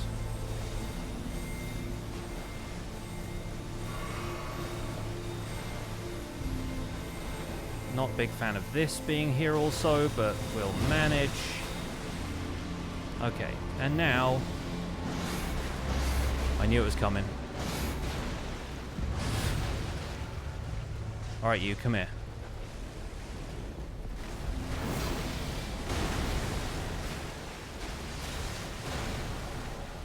Wild Strikes! Didn't have a whole lot of stamina for that one, but we got it in anyway. Rings 3? Yeah. Okay, I'll get a full heal here. We shouldn't need it, but it'll pop out of the water after this anyway.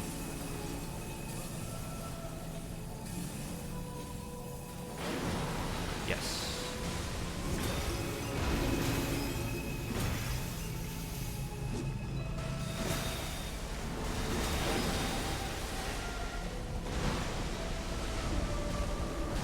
Alright, this is it. And another Wild Strikes, and the beast is done. Beast cleaved. Oh, yes. Feels good, baby. Zabita Boga. Beastman's Heavy Cleaver has done its job.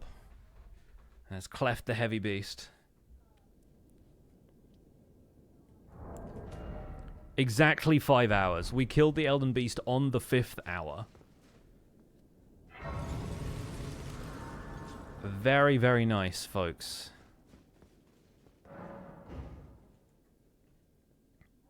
We'll put ourselves on the throne and we'll start Journey 2. New best? I think that might be the fastest we've done it, yeah. If you want the sheet, I could send it over. I mean, sure. I'll take some help, yeah.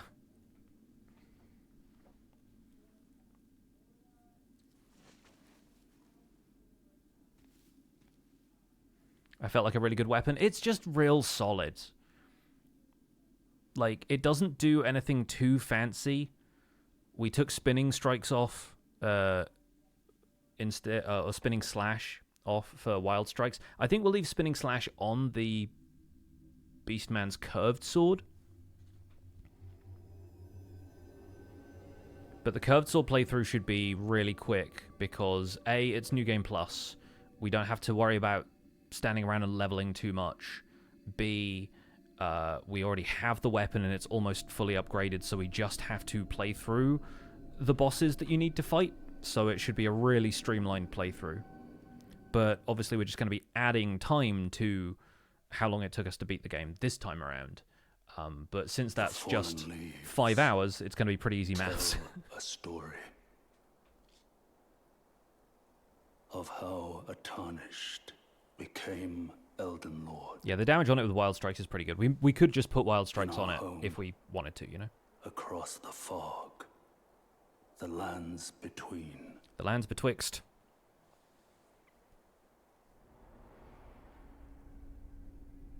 Our seed will look back upon us and recall an age of fracture. The next screenshot we take of this should probably be identical.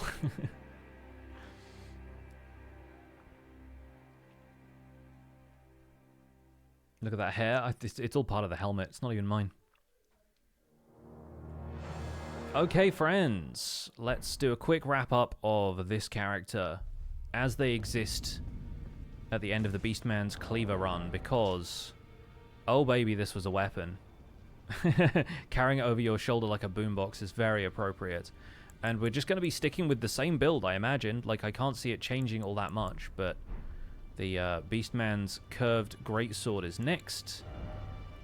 Mike D, level 112. Obviously a lot of runes right now. Mature vagabond that we are, and I'm going to hop in here briefly to get the Sacred Relic Sword, just in case we do want to do some leveling up, because that is very much the weapon with which you do that. Would have been cool if you'd chosen the New Game Plus run, like Fear's Ending, making more undead. Oh, interesting. Yeah, like that would have been a fun way to change things up. So what we're going to do is I'm going to equip the Beastman's curved sword so that we're starting the next run with it. And I also want to see what it does in terms of, like, scaling. Because, yeah, we're still getting points out of strength. We're not getting as many points out of dex. Obviously, we can level endurance and stuff. We can do whatever we want there. But I think we're going to put a ton of points in strength right off the bat. And we can probably use these two.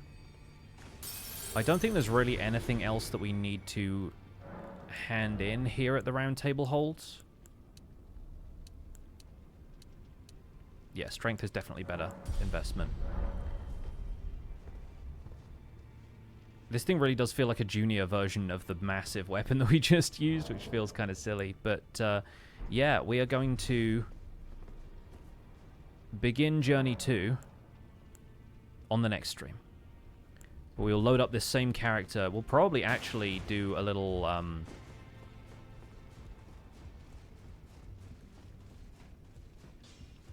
gazing into the mirror. Apply cosmetics. Change the name to MCA, the last member of the Beastie Boys. And in terms of appearance, we'll change the hair.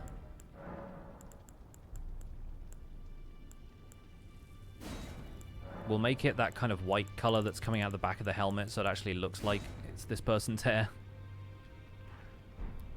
We'll give them different facial hair.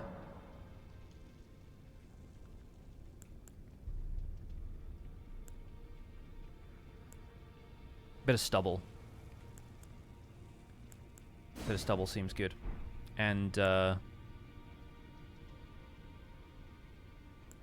think we'll put the eye patch on the other side. There we go. And that's all we'll do for this character, because, again, like, I'm not interested in getting, like, a perfect facsimile of the Beastie Boys. But there we go. We are primed and ready for our next playthrough. To DMCA or YMCA. That's pretty good. It's a pretty good joke. Alright, friends. I think we're going to leave it there. 5:05, but really not that far off 5 hours. So we're going to return with MCA on the next stream and possibly even get a full playthrough done in a single stream. We will see how we do. More like the Beastly Boys, yes. Well, folks, thanks so much for joining me. We're going to wrap up and raid somebody. My partner is streaming in the other room as well. We're not going to raid them because sometimes, like, just flooding the chat with people is not always what they want. But if you're interested in watching a different kind of stream with some fountain pens and cool stationery and all that good stuff, my partner is currently writing out the entirety of Lord of the Rings by hand over at twitch.tv/celerymin. I think we'll go and raid... who are we gonna raid? Let's go raid Martin. We'll go raid in the Little Woods. Martin is playing Avowed today. And he's creating a wacky looking character. So very Elden Ring in terms of the character creation. Let's go raid Martin.